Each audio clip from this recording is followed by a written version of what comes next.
ఈరోజు 6వ రోజు ప్రవచనంలోకి వచ్చాం మనం.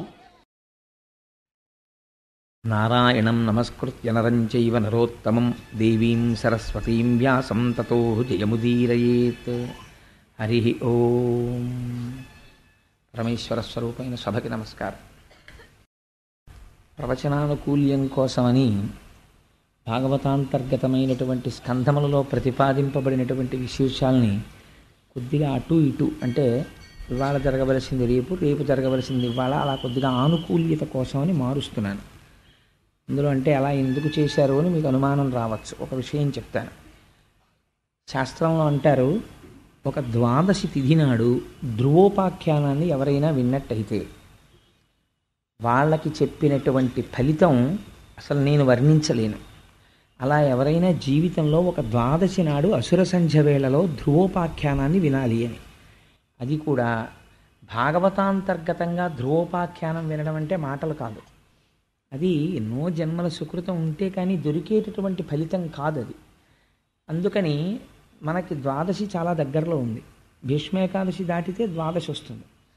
అందుకని ధ్రువోపాఖ్యానాన్ని ద్వాదశి నాటి కట్టి పెడుతున్నాను. అందుకని అయ్యో పాపం ఇంతమంది ఆతృతగా కూర్చుంటున్నారు కదా, ఆ చెప్పింది ఏదో ద్వాదశి నాడు చెప్తే ద్వాదశి అసుర సంధ్య వేళలో ధ్రువోపాఖ్యానాన్ని వింటే ఎంతటి ఫలితం చెప్పారంటే ఇంకంతా ఇంత ఫలితం కాదు. అందుకని ఆయా తిథులకి కొన్ని కొన్ని సరిపోయేటట్టుగా సమన్వయం చేస్తున్నాం. ఇంకా ఇవాల్టి ప్రవచనానికి సంబంధించినంత వరకు చతుర్ముఖ బ్రహ్మగారి యొక్క శరీరంలోంచి కొంత సృష్టి జరిగింది అని మీకు నేను చెప్పాను. సృష్టి 10 విధములుగా ఉంటుంది. అండ సృష్టి, ఈశ్వరుడి సంకల్ప సృష్టి, మైథున సృష్టి, జంతు సృష్టి, ఇలా రకరకాలుగా ఉంటుంది. అందులో ఈశ్వరుడి యొక్క దేహములోంచి వచ్చినటువంటి సృష్టి కొంత ఉన్నది. అందులో 10 మంది ప్రజాపతుల్ని ఆయన తన శరీరములోంచి సృష్టించాడు. అటువంటి వారిలో ఆయన బొటనవేలులోంచి జన్మించినటువంటి వాడు దక్ష ప్రజాపతి. నేత్రములలోంచి జన్మించిన వాడు అత్రి మహర్షి. ఆ అత్రి మహర్షి యొక్క సంతానమే ఆత్రేయస గోత్రీకులు. అందుకని ఆ బొటనవేలులోంచి జన్మించినటువంటి మహాపురుషుడు దక్ష ప్రజాపతి. ఆయన్ని తక్కువగా అంచనా వేయడానికి వీల్లేదు. ఎందుచేత అంటే 10 మంది ప్రజాపతులకు కూడా ఆయనకి నాయకత్వం ఇచ్చారు. అంటే ఆయన ఎంతటి మహానుభావుడో మీరు ఆలోచించండి. అటువంటి దక్ష ప్రజాపతికి 16 మంది కుమార్తెలు కలిగారు. ఈ 16 మంది కుమార్తెల్ని కొంతమందికి ఇచ్చి ఆయన వివాహం చేశాడు. అందులోనే మూర్తి అనబడేటటువంటి ఆవిడ గర్భము నుంచి నరనారాయణులు ఉద్భవించారు.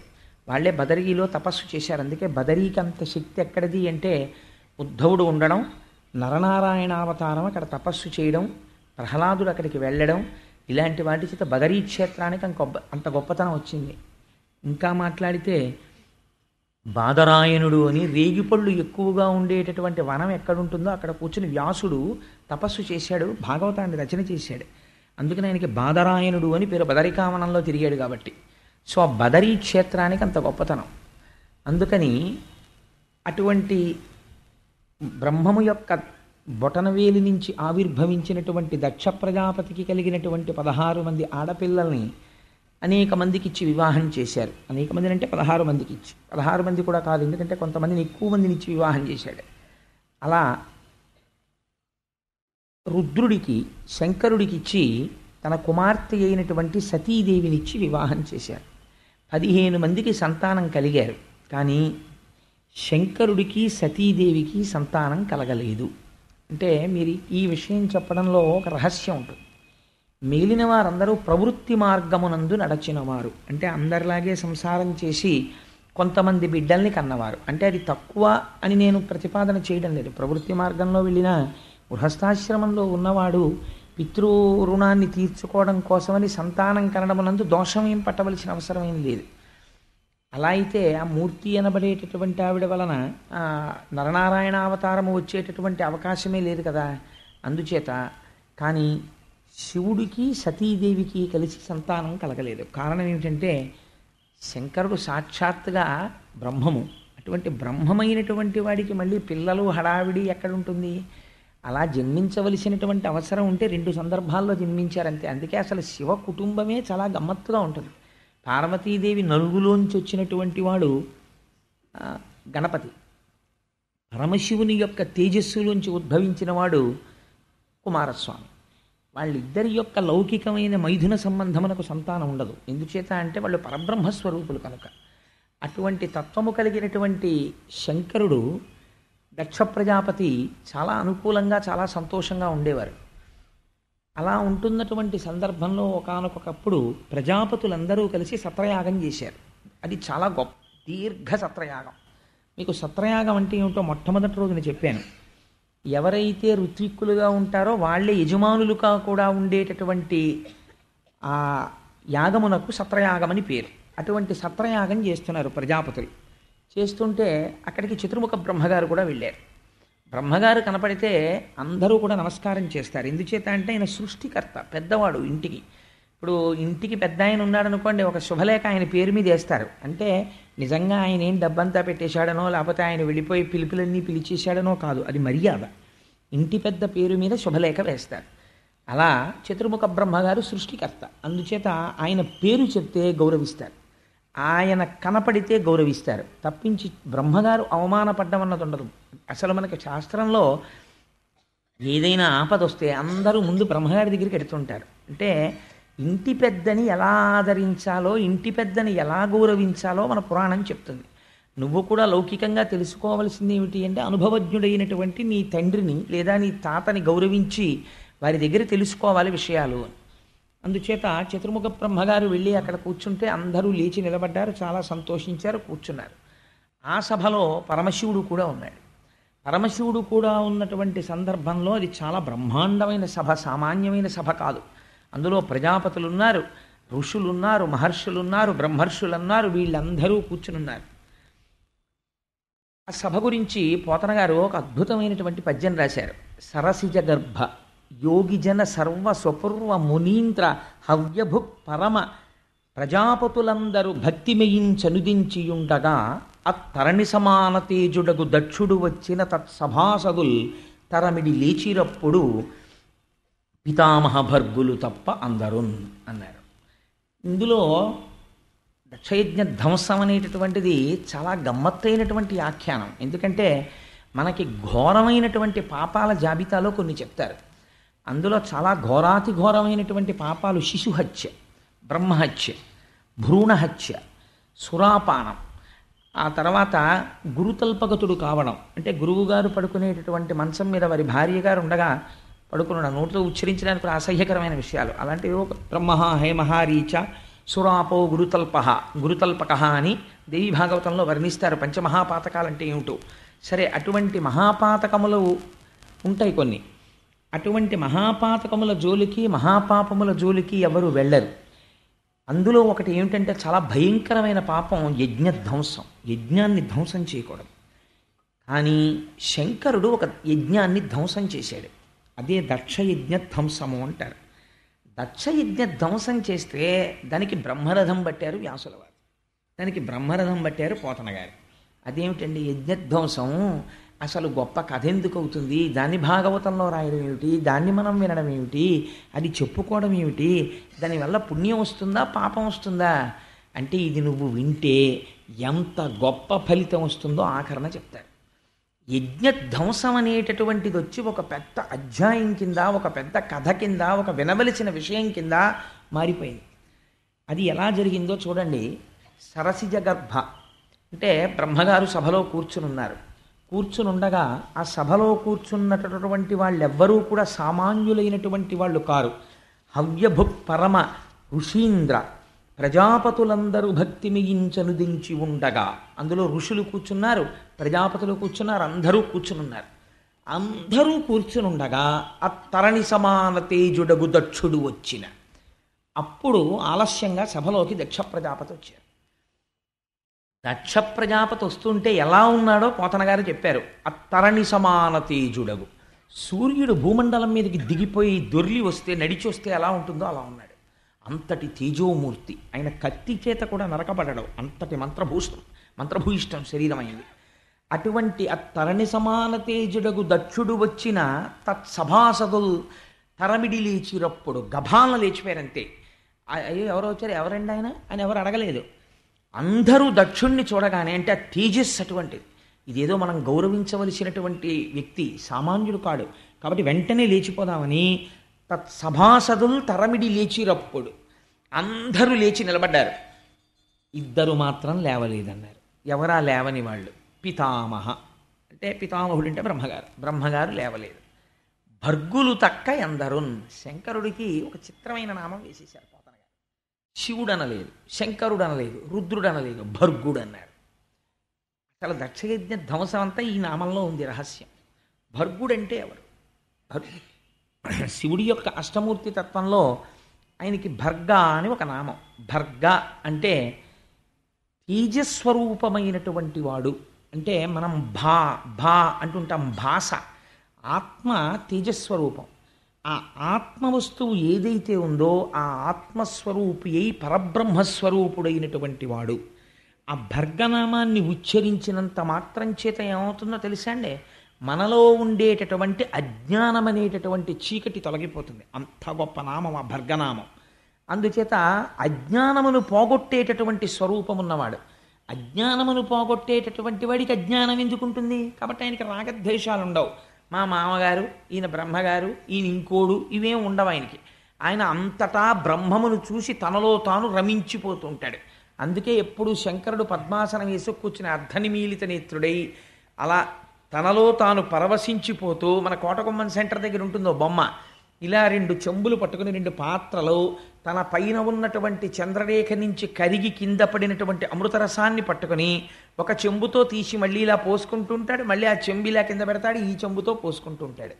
అదే ఆపాతాళ నభస్థలంత భువన బ్రహ్మాండమా విస్ఫుర జ్యోతిస్ఫాటికలింగ బౌలి విలసత్పూర్ణేందు వాంతామృతై అస్తోకప్లుతమేకమీశమనిశం రుద్రాను వాకాంజపం ధ్యాయే దీప్సిత సిద్ధయే ధ్రువపదం విప్రోభిషించేచ్చివం బ్రహ్మాండ వ్యాప్తదేహ భసిత హిమరుచాభాసమానాభుజంగై కంఠే కాళాః కపర్దాః కలిత శశికళశ్చండ కోదండహస్తాః త్రిక్షా రుద్రాక్షమాలా సులలిత వపుషశాంభవ మూర్తిభేదాః రుద్రాశ్రీ రుద్రసూక్త ప్రకటిత విభవాన ప్రయచ్చస్తు సౌఖ్యం అంటారు.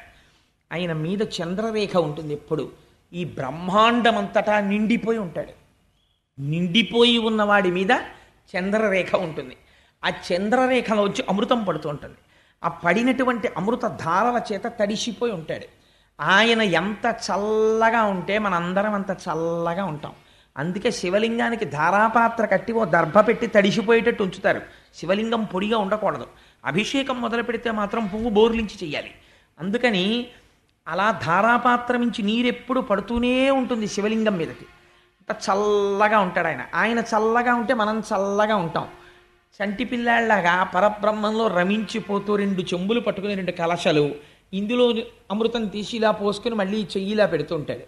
ఇందులోకి మళ్ళీ అమృతం నిండేలోగా ఈ పాత్రలో అమృతం ఇలా పోసుకుంటూ ఉంటాడు.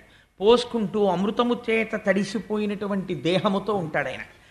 అటువంటి వాడు మహాజ్ఞాని. ఆయన్ని తలుచుకుంటే చాలు జ్ఞానం ఇస్తాడు. అటువంటి శంకరుడు ఇప్పుడు అసుర సంధ్య వేళలో వెడుతూ ఉంటాడు ఆకాశ మార్గంలో. అందున వెళ్ళేటప్పుడు భూమండలం మీద ఆయన ఎక్కడ దిగడు. ఆయనకు అదొక లక్షణం ఉంది. శంకర భగవత్పాదులు ఒక చోట అంటారు, ఎక్కడ దిగుతాడంటే ఒకే ఒక్క చోట దిగుతాడు భారతఖండంలో. ఎక్కడ దిగుతాడంటే ఒక్క శ్రీశైలం కొండ మీద మాత్రం దిగుతాడట. మరి ఆయనకి ఏమిటో ఆ సంతోషం. శ్రీశైలే స్వర్ణశృంగే మణిగణరచితే కల్పవృక్షాళి శీతే అని సంధ్యారంభ విజృంభితం శృతిశిరస్థానాంతరాధిష్ఠితం సప్రేమ భ్రమరాభిరామవసకృత్సత్వాసనాశోభితం భోగీంద్రాభరణం సమస్త సుమన పూజ్యం గుణావిష్కృతం సేవే శ్రీగిరిమల్లికార్జున మహాలింగం శివాలింగితం అంటారు. అటువంటి స్వామి వృషభవాహనారూఢుడై అసుర సంధ్య వేళలో వెడుతూ ఉంటాడు. ఆ స్వామి కూర్చుని ఉంటే ఆయన భర్గుడు, ఆయన జ్ఞానం ఇచ్చేవాడు. జ్ఞానం ఇచ్చేటటువంటి వాడికి, ఆత్మస్వరూపి అయ్యున్నవాడికి గురువు శిష్యుడు, తండ్రి కొడుకు, మామ అల్లుడు, ఈ బంధాలు ఎలా ఉంటాయండి? ఆత్మస్వరూపుడై ఉంటాడు. ఇది చెప్పడానికే భర్గుడు తక్క అందరు. ఆయన దక్ష ప్రజాపతి అల్లుళ్ళ కూర్చోలేదు అక్కడ, మహాజ్ఞాని అయి కూర్చొని ఉన్నాడు. ఇలా కూర్చుని ఉండగా విశ్వం పశ్యతి కార్యకారణతయా స్వస్వామి సంబంధత శిష్యాచార్యతయా తథైవ పితృపుత్రాజ్ఞనాభేదత స్వప్నే జాగ్రతివా అని దక్షిణామూర్తి స్తోత్రంలో శంకర భగవత్పాదులు అంటారు. ఒకసారి ఆత్మతత్వం ఎరుకకు వచ్చిన తర్వాత తండ్రి కొడుకు ఎక్కడున్నాడు, గురువు శిష్యుడు ఎక్కడున్నాడు? ఉన్నదొక్కటే, ఆత్మ ఒక్కటే ఉన్నది. అలా ఆత్మస్వరూపమునందు రమించిపోయి తాను జ్ఞాని కాబట్టి అజ్ఞానమును మన్నించగలడు. అజ్ఞానమును మన్నించి అజ్ఞానమును దాహకత్వము తీసివేయగలిగిన వాడెవడో వాడికి భర్గుడని పేరు. అజ్ఞానిని చూసి ఆయన కూడా కోప్పడ్డాడు అనుకోండి, ఆయన కూడా అజ్ఞాని అయిపోయినట్టే లెక్క. ఆయన తన స్థానము నుంచి భ్రంశము కాడు, అలా కూర్చున్నవాడైతేనే భర్గుడు. ఎంత గొప్ప మాట అన్నారో చూడండి మహానుభావుడు. అత్తరణి సమాన తేజుడగు దక్షుడు వచ్చిన తత్సభాసదుల్ తరమిడి లేచిరప్పుడు పితామహ భర్గులు తక్క అందరున్. అందుచేత వాళ్ళిద్దరూ లేవలేదు. పితామహుడు లేవడు. ఎందుచేత అంటే ఆయన బ్రహ్మగారు, ఇంటికి పెద్దవాడు, అందుకని ఆయన లేవక్కర్లేదు. కానీ బాహ్యమునందు దక్ష ప్రజాపతికి అల్లుడు, అందుచేత మామగారు పితృపంచకంలో ఒకడు, తండ్రిలో 5 తండ్రుల్లో ఒకడు. 5 తండ్రులు ఎలా ఉంటారండి అని మీరు అనుకోకండి. జన్మనిచ్చినటువంటి తండ్రి, గాయత్రీ మంత్రాన్ని ఉపదేశం చేసినటువంటి తండ్రి, రాజు, అంటే పిల్లనిచ్చినటువంటి మామగారు, పెద్దన్నగారు లేదా గురువు గాయత్రీ మంత్రోపదేశం చేసిన వారంటే 5 తండ్రుల కింద చెప్తారు. అలాగే అత్తగారు మాతృపంచకంలోకి వస్తుంది. అందుకే మాతృపంచకంలోకి వెళ్ళడం కోసమే అత్తగారు మధుపర్కం ఇస్తుంది. మధుపర్కం అంటే ఇవాళ తెలిసి తెలియక జరియంచు పంచెలు పెట్టడం మధుపర్కాలు అనుకుంటున్నారు. మధుపర్కాలంటే అది కాదండి. మధుపర్కం అంటే ఏమిటో తెలుసా? తన కూతురికి భర్త కాబోతున్నాడు. తల్లికి ఒక స్వాతంత్రం ఉంటుంది. తల్లి పిల్లాడు ఏం తింటాడో తెలుసు. అందుకని మా అబ్బాయి వచ్చాడు, మా అబ్బాయికి గుత్తొంకాయ కూర అంటే ఇష్టం అండి అని గబగబా వండి పెడుతుంది. రేపు అల్లుడు కూడా అత్తవారింటికి వస్తూ ఉంటాడు. మామగారు ఏం చేస్తాడు? ఓ ఉపన్యాసం చెప్తాడు, కావాలంటే భాగవతంలో ఏముందో ఏ అధ్యాయంలో ఏముందో చెప్తాడు. అత్తగారు పెట్టాలి వండి అల్లుడికి కడుపు నిండా. అందుకని తన కొడుకుతో సమానం. అందుకని ఇప్పుడు అత్తగారు తల్లి స్థానాన్ని పొందాలి. ప్రేమ చేత అల్లుడికి అన్నం పెట్టడంలో కోప్పడకుండా కూడా ముందు కడుపు నిండాక ఎలా కోప్పడుతుందో అలా అత్తగారు కూడా అల్లుడిని అంత మర్యాదగా కొడుకులా అన్నం పెట్టాలి. ఈ ప్రేమ నేను నీ యందు ప్రకటిస్తున్నానయ్యా, ఇంకా నువ్వు నాకు కొడుకుతో సమానం, నేను నీకు అమ్మతో సమానం. నువ్వు నన్ను స్వేచ్ఛగా అత్తగారు నాకు మడత కాజా చేసి పెడుతురు, మీ కాజాలు బాగుంటాయని అడగచ్చు, నేను నీకు చేసి పెడతాను ప్రేమగా. మన ఇద్దరిది ఇక తల్లి కొడుకుల సంబంధం అని ఈ ప్రేమ వ్యక్తం చేయడానికి ఆవిడ తేనె పట్టుకొస్తుందో పాత్రలో తేవాలి. అసలు మొట్టమొదట అల్లుడు ఎదుర్కోలేని పెడతారు. ఆ వచ్చినప్పుడు దేని కొరకు అంటే అత్తగారి ప్రేమ ప్రకటించడానికి. మామగారు గౌరవం ప్రకటిస్తాడు, నారాయణుడు వస్తున్నాడు కాబట్టి. అత్తగారు మాత్రం అలా వెళ్ళదు. ఈవిడ లక్ష్మిగా వెళ్ళదు, ఈవిడ తల్లిగా వెడుతుంది. వెళ్ళి చిన్న గిన్నెతో తేనె పట్టుకెళ్ళి అరచేతిలో తేనె వేస్తుంది. వేస్తే అల్లుడు సంతోషంగా తేనె తీసుకుని అత్తగారి కాళ్ళకి నమస్కారం చెయ్యాలి. అమ్మా, మిమ్మల్ని మాతృపంచకంలోకి తీసుకున్నాను, ఇవాళ నుంచి మీరు మా అమ్మ అని. దాన్ని మధుపర్కం అంటారు వివాహంలో. అంతేగాని జరియంచు పంచట్లేదు, ఇంత అంచు లేదండి మా అల్లుడికి అని దెబ్బలాడుకోవడానికి మధుపర్కం కాదు. మధుపర్కం అంటే అలా పుచ్చుకున్నది మధుపర్కం. దానివల్ల ఆ శోభ కలుగుతుంది, ఆ ఆత్మీయత కలుగుతుంది. అందుకని ఇక్కడ ఈ అల్లుడు మామ సంబంధం విషయంలో దక్షుడికుందేమో మనసులో, శివుడికి లేదు. ఎందుచేత ఆత్మస్వరూపి అయి ఉన్నాడు. ఇలా కూర్చునుండగా పితామహుడు లేవడు, ఎందుకంటే ఆయన పెద్దవాడు. అందుకే ఆ పేరేశారు. చతుర్ముఖ బ్రహ్మ అనకూడదా, సరసిజ గర్భుడు అనకూడదా, లేదంటే వనజనాభుడు అనకూడదా, లేకపోతే ఏదో కమల గర్భుడు అనకూడదా, ఏదో పేరు పెట్టచ్చు బ్రహ్మగారికి. కానీ ఏమీ అనలేదు. అనకుండా ఆయనకి పితామహ అంటే పెద్దవాడు, గౌరవింపదగినవాడు. అందుకని ఆయన లేవకూడదు. రెండోవాడు లేవవలసిన వాడని మనకు అనిపించేవాడు అల్లుడు కాబట్టి, కానీ లేవడు. ఎందుకని? భర్గుడు, మహాజ్ఞాని, ఆత్మస్వరూపి. అందుకని పితామహ భర్గులు తప్ప అందరూ. ఎందుకంటే ఆ 2 మాటలు పట్టుకుని అలా కొట్టుకుంటారు మీరు అని అనుకోకండి. కథ అంతా దాని మీదే ఆధారపడింది, వెనకాతల ఆఖ్యానం అంతా. అందుకని పితామహ భర్గులు తప్ప అందరూ. వాళ్ళిద్దరూ లేవకపోతే దక్షుడు లోపలికి వచ్చేసాడు. లోపలికి వచ్చి లేచిన వాళ్ళ వంక ప్రసన్నంగా ఏం చూడలేదు. లేవని వాళ్ళు ఎవరు సభలో చూశాడు. బ్రహ్మగారు లేవలేదు, పెద్ద పట్టించుకోలేదు. పితామహ బిరుదుంది కదా, ఆయన బొటన వేళ్ళలోంచి వచ్చాను ఊరుకున్నాడు. ఇటు చూశాడు ఎర్రటి కంటితో. అల్లుడు లేవలేదు. అల్లుడు కాబట్టి నాకు కొడుకుతో సమానం, నేను మామగారిని, పితృపంచకంలో ఒకండి, తండ్రి లాంటి వాడిని. మిగిలిన ఇంతమంది లేచారు, అల్లుడు లేవడానికి లేచి మామయ్యగారు నమస్కారం అని ఇలా అనద్దు, అనలేదు. చూసావా ఎంత అహంకారమో అనుకున్నాడు. కడుపులో దాచుకోలేకపోయాడు. ఇది అజ్ఞానం అంటే. కన్ను ఎర్రబడిపోవడమే అజ్ఞానం. కోపం వచ్చేసింది అంతే. ఒక్కొక్కరు చూడండి, నమస్కారం పెట్టలేదని కోపం పెట్టుకుంటారు కడుపులో. నమస్కారం అనేటటువంటిది respect cannot be demanded, it should be given voluntarily. స్వచ్ఛందంగా ఇవ్వాలి. ఒకరిని చూస్తే ఒకరికి నమస్కారం స్వచ్ఛందంగా పెట్టబుద్ధి వెయ్యాలి. అంతేగాని ఫలానా వాడు నాకు నమస్కారం పెట్టలేదని కక్ష పట్టడం మరింత నమస్కార యోగ్యతని కోల్పోవడం. అందుచేత నమస్కారం ఫలానా వాడు పెట్టలేదని ఇంతమంది సభలో పెట్టని వాడిని గుర్తుపట్టాడంటే ఎంత అజ్ఞానంతో వచ్చాడో చూడండి దక్ష ప్రజాపతి. ఆయన ఎంత ప్రజాపతి అయితే ఎవడకు కావాలి అంటే ఇవాళ దక్ష ప్రజాపతి ఏ రూపంలో ఉన్నాడు? లేచిన వాళ్ళు ఇంతమంది గుర్తులేరు, లేవని వాళ్ళు ఇద్దరిలో ఒకడు ఎందుకు గుర్తులేడో అందుకని లేవక్కర్లేదు లేని వదిలిపెట్టాడు, ఒకడిని పట్టుకుంటున్నాడు. అంటే ఇప్పుడు అజ్ఞానమునందు దక్షుడున్నాడు ఖచ్చితం కదండి. లేకపోతే ఫలానా ఆయన సభలో నేను వచ్చినప్పుడు లేవట్లేదు ఆయన మీద కక్ష పెట్టాడంటే తను జారిపోతున్నాడా అవతలవాడు జారిపోతున్నాడా? చూశాడు శంకరుడి వంక, కళ్ళు ఎర్ర పడిపోయి క్రోధంతో సభలో ఉన్న వాళ్ళందరినీ చూసి ఒక మాట అన్నాడు, వీడెవరు అన్నాడు. అంటే వాళ్ళు ఆశ్చర్యపోయారు, ఇదేమిటి అల్లుడు కదా ఎవరంటాడేమిటి, కాళ్ళు కడిగి కన్యాదానం చేశాడు, వీడెవరు అని అడుగుతాడేమిటి అని. శివుడు నవ్వుతూ కూర్చున్నాడు. అర్థమైంది, ఓహో నమస్కారం పెట్టలేదు కదా, కోపం వచ్చింది. అంటే పాపం వాళ్ళు లేచి అన్నారు శివుడండి అన్నారు. మరి అడిగిన వాడిని చెప్పకపోతే వాడి మళ్ళీ ఆయన మీద ఏం కోపం వస్తుందో, అందుకని వీడెవరు అన్నాడు. అంటే చెప్పాలి కదా, అదేమిటంటే నేను మనసులో అనుకున్న శివుడండి అన్నారు. ఆ మాట అనేటప్పటికి ఇంకా సర్రం అన్నాడు, శివుడా అన్నాడు. శివుడు అంటే మంగళములను ఇచ్చువాడు అని అర్థం. ఆయన ఎప్పుడు మంగళములని చేస్తాడు, అమంగళం చెయ్యడం ఆయనకి చేత కాదు, అసలు ఆయన చెయ్యడు. అందుకని ఆయనకి శివుడని పేరు. ఆ పేరు చెప్పేటప్పటికి కోపం వచ్చిందంతే. ఆయన అన్నాడు, అనయములుప్త క్రియాకలాపుండు మానహీనుండు మర్యాద లేనివాడు మత్త ప్రచారుండు దిగంబరుండు భూత ప్రేత పరివృతుండు ఉన్మత్తనాథుండు భూతిలిప్తుండు అస్థిభూషణుండు. ఎంత దారుణమైన మాటలు వాడాడో చూడండి. ప్రమథ భూతనాథుండు భూతిలిప్తుండు అస్థిభూషణుండు దుష్ట హృదయుండు నష్ట హృదయుండు నష్ట శౌచుండు దుష్ట హృదయుండు ఉగ్ర పరేత భూ నికేతనుండు వితత స్రస్త కేశుండు. అశుచి అయిన ఇతనికి శివుడను ప్రమాదమిట్లు కలిగే, అశివుడైన ఇతనిని శివుడని పిలిచి వేదంబు శూద్రునికిచ్చినట్లు అన్నాడు. ఎవడు రావిని శివుడని పిలిచినవాడు? అనయము లుప్త క్రియాకలాపుండు మానహీనుండు మర్యాద లేనివాడు. వీడు శివుడా? అనయము లుప్త క్రియాకలాపుండు. లుప్త క్రియాకలాపుండు అంటే అసలు ఏ పని చేయనివాడు. ఏమిటి కోపం, లేచి నమస్కారం పెట్టలేదు. వీడికి పని ఉండదు పాడుండదు, అలా కూర్చుంటాడు. వీడు ఏ పని చేయడు. అనయము లుప్త క్రియాకలాపుండు. మీరు చాలా జాగ్రత్తగా వినాలి, ముందు నేను తిట్లు చెప్పేస్తాను. ఎందుకంటే పోతన గారు అన్నారు, వ్యాసుల వారును, ఇది దక్షుని చేత పరమశివుని పట్ల క్రోధంబుతో చేసినటువంటి ఈ వ్యాఖ్య ఎందయో స్తోత్రంబై పరంగే అన్నారు. అది ఎలా జరిగింది అన్నది తర్వాత వివరణ చేస్తాను.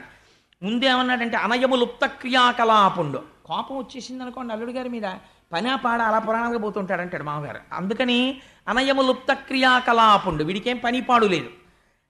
మానహీనుండు, వీడికి మానం మర్యాద ఏం లేవు. ఎందుకని? ఆయన దిగంబరుండు, బట్ట కట్టుకోడు. మానహీనుండు మర్యాద లేనివాడు. ఇక్కడ బయటపడిపోయాడు స్పష్టంగా. ఏమిటి మర్యాద? తనకి దండం పెట్టలేదు. అందుకని మానహీనుండు మర్యాద లేనివాడు. అక్కడతో ఊరుకున్నాడా? ఊరుకోలేదు. మత్త ప్రచారుండు, ఎప్పుడు మదించినటువంటి వాడు ఎలా ఉంటాడో పిచ్చాడు అలా తిరుగుతుంటాడు. మత్త ప్రచారుండు ఉన్మత్త ప్రియుండు, పిచ్చి వాళ్ళందరినీ వెంటేసుకు తిరుగుతుంటాడు. అలాంటి వాళ్ళంటే వీడికి ఇష్టం. ఉన్మత్త ప్రియుండు దిగంబరుండు, బట్టే కట్టుకోడు. దిగంబరుండు భూత ప్రేత పరివృతుండు, ఎప్పుడు చుట్టూ భూతాల్ని ప్రేతాల్ని పిశాచాల్ని పెట్టుకు తిరుగుతాడు. భూత ప్రేత పరివృతుండు. ఉన్మత్తన తామస ప్రమథ గణనాథుండు, తామసమైనటువంటి ప్రమథగణాలకన్నింటికీ కూడా నాథుడై ఉండేటటువంటి వాడు. భూతిలిప్తుండు, శ్మశానంలో కాలినటువంటి శవానం యొక్క బూడిదని తీసి ఒంటికి రాసుకుంటాడు. భూతిలిప్తుండు అస్థిభూషణుండు, ఆ శవం కాలిపోయిన తర్వాత ఉన్న ఎముకలు తీసి దండ కొట్టుకుని మెళ్ళలో వేసుకుంటూ ఉంటాడు. భూతిలిప్తుండు అస్థిభూషణుండు. అక్కడతో ఊరుకున్నాడా? నష్ట శౌచుండు, అసలు వీడికి శౌచమే లేదు. అంతమునందు లేదు, బాహ్యమునందు లేదు, రెండింటి యందు శౌచం లేదు. నష్ట శౌచుండు దుష్ట హృదయుండు, మంచి హృదయం కాదు, చాలా దుష్టమైనటువంటి హృదయం ఉన్నవాడు. నష్ట శౌచుండు దుష్ట హృదయుండు ఉన్మత్తనాథుండు, పిచ్చాళ్ళందరికీ వీడి నాయకుడు. ఉన్మత్తనాథుండు ఉగ్ర పరేత భూ నికేతనుండు, శవాలన్నిటినీ ఎక్కడ కాలుస్తారో అందరూ ఎక్కడికి వెళ్ళడానికి భయపడతారో అటువంటి శ్మశానంలో తిరిగేవాడు. ఉగ్ర పరేత భూ నికేతనుండు వితత స్రస్త కేశుండు, జుట్టు దువ్వుకోవడమే చేత కాదు, ఎప్పుడు జడలు కట్టేసి పెద్ద జటాజూటం ఒకటి కట్టుకు తిరుగుతుంటాడు. వితత స్రస్త కేశుండు, లేదా ఇలా చిమ్ముకుని విరజిమ్ముకుని తిరుగుతుంటాడు. అందుకని వితతస్రస్త కేశుండు, అశుచి, అసలు చూస్తేనే భయం వేస్తుంది, ముట్టుకోబుద్ధేదు, అమంగళకరుడు. అశుచి అయిన ఇతనికి శివుడను ప్రమాదమెట్లు కలిగే. ఇతనికి శివుడని పేరు ఎవరు పెట్టారు? ఎలా మంగళకరుడు. వీణ్ణి పట్టుకుని శివుడని పిలిస్తే నాకేమని పిలుస్తోందో తెలుసా?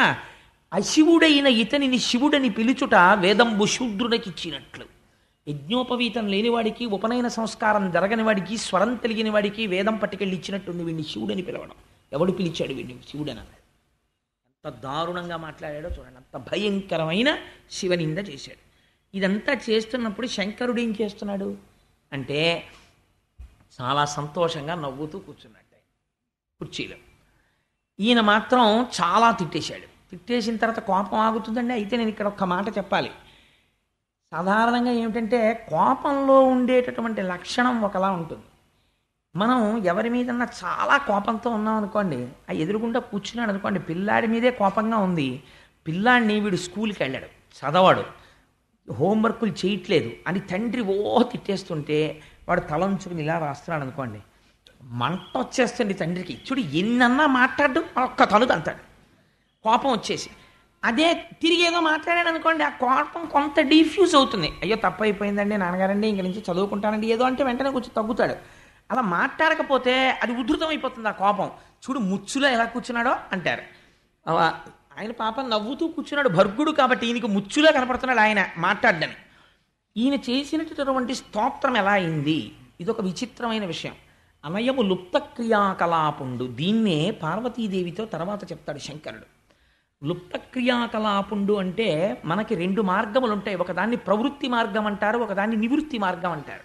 ప్రవృత్తి మార్గం అంటే ఏదో ధన సంపాదన చేసుకోవడం, సంసారాన్ని పోషించుకోవడం, కుటుంబంతో ఉండడం, కర్మకాండ చేస్తూ ఉండడం, ఈ పూజ చేస్తూ ఉండడం, ఆ పూజ చేస్తూ ఉండడం, ఇలాంటి వాటన్నింటినీ కలిపి ప్రవృత్తి మార్గం అంటారు. అది కూడా కామ్యకర్మ, నాకేదో శుభం జరగాలని చేస్తూ ఉంటాడు. నివృత్తి మార్గం అని ఉంటుంది. నివృత్తి మార్గంలో తాను ఏమీ చేయడు.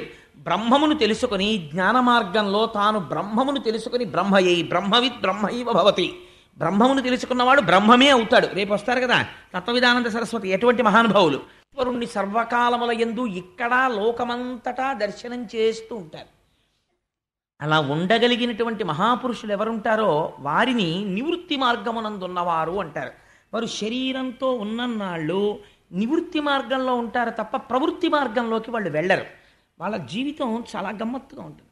అది సామాన్యుడికి అందదు. అందుకే ఎప్పుడు నివృత్తి మార్గమునందు పతాక స్థాయికి వెళ్ళిపోయినటువంటి ఒక మహాజ్ఞానితో మీ జీవితాన్ని మీరు పోల్చి చూసుకొని వారితో నడుబడి అలా నడుద్దామని మీరు ప్రయత్నము చేయకూడదు. మీకు ఒక ఉదాహరణ చెప్తాను. నివృత్తి మార్గం అంటే ఎంత భయంకరంగా ఉంటుందో.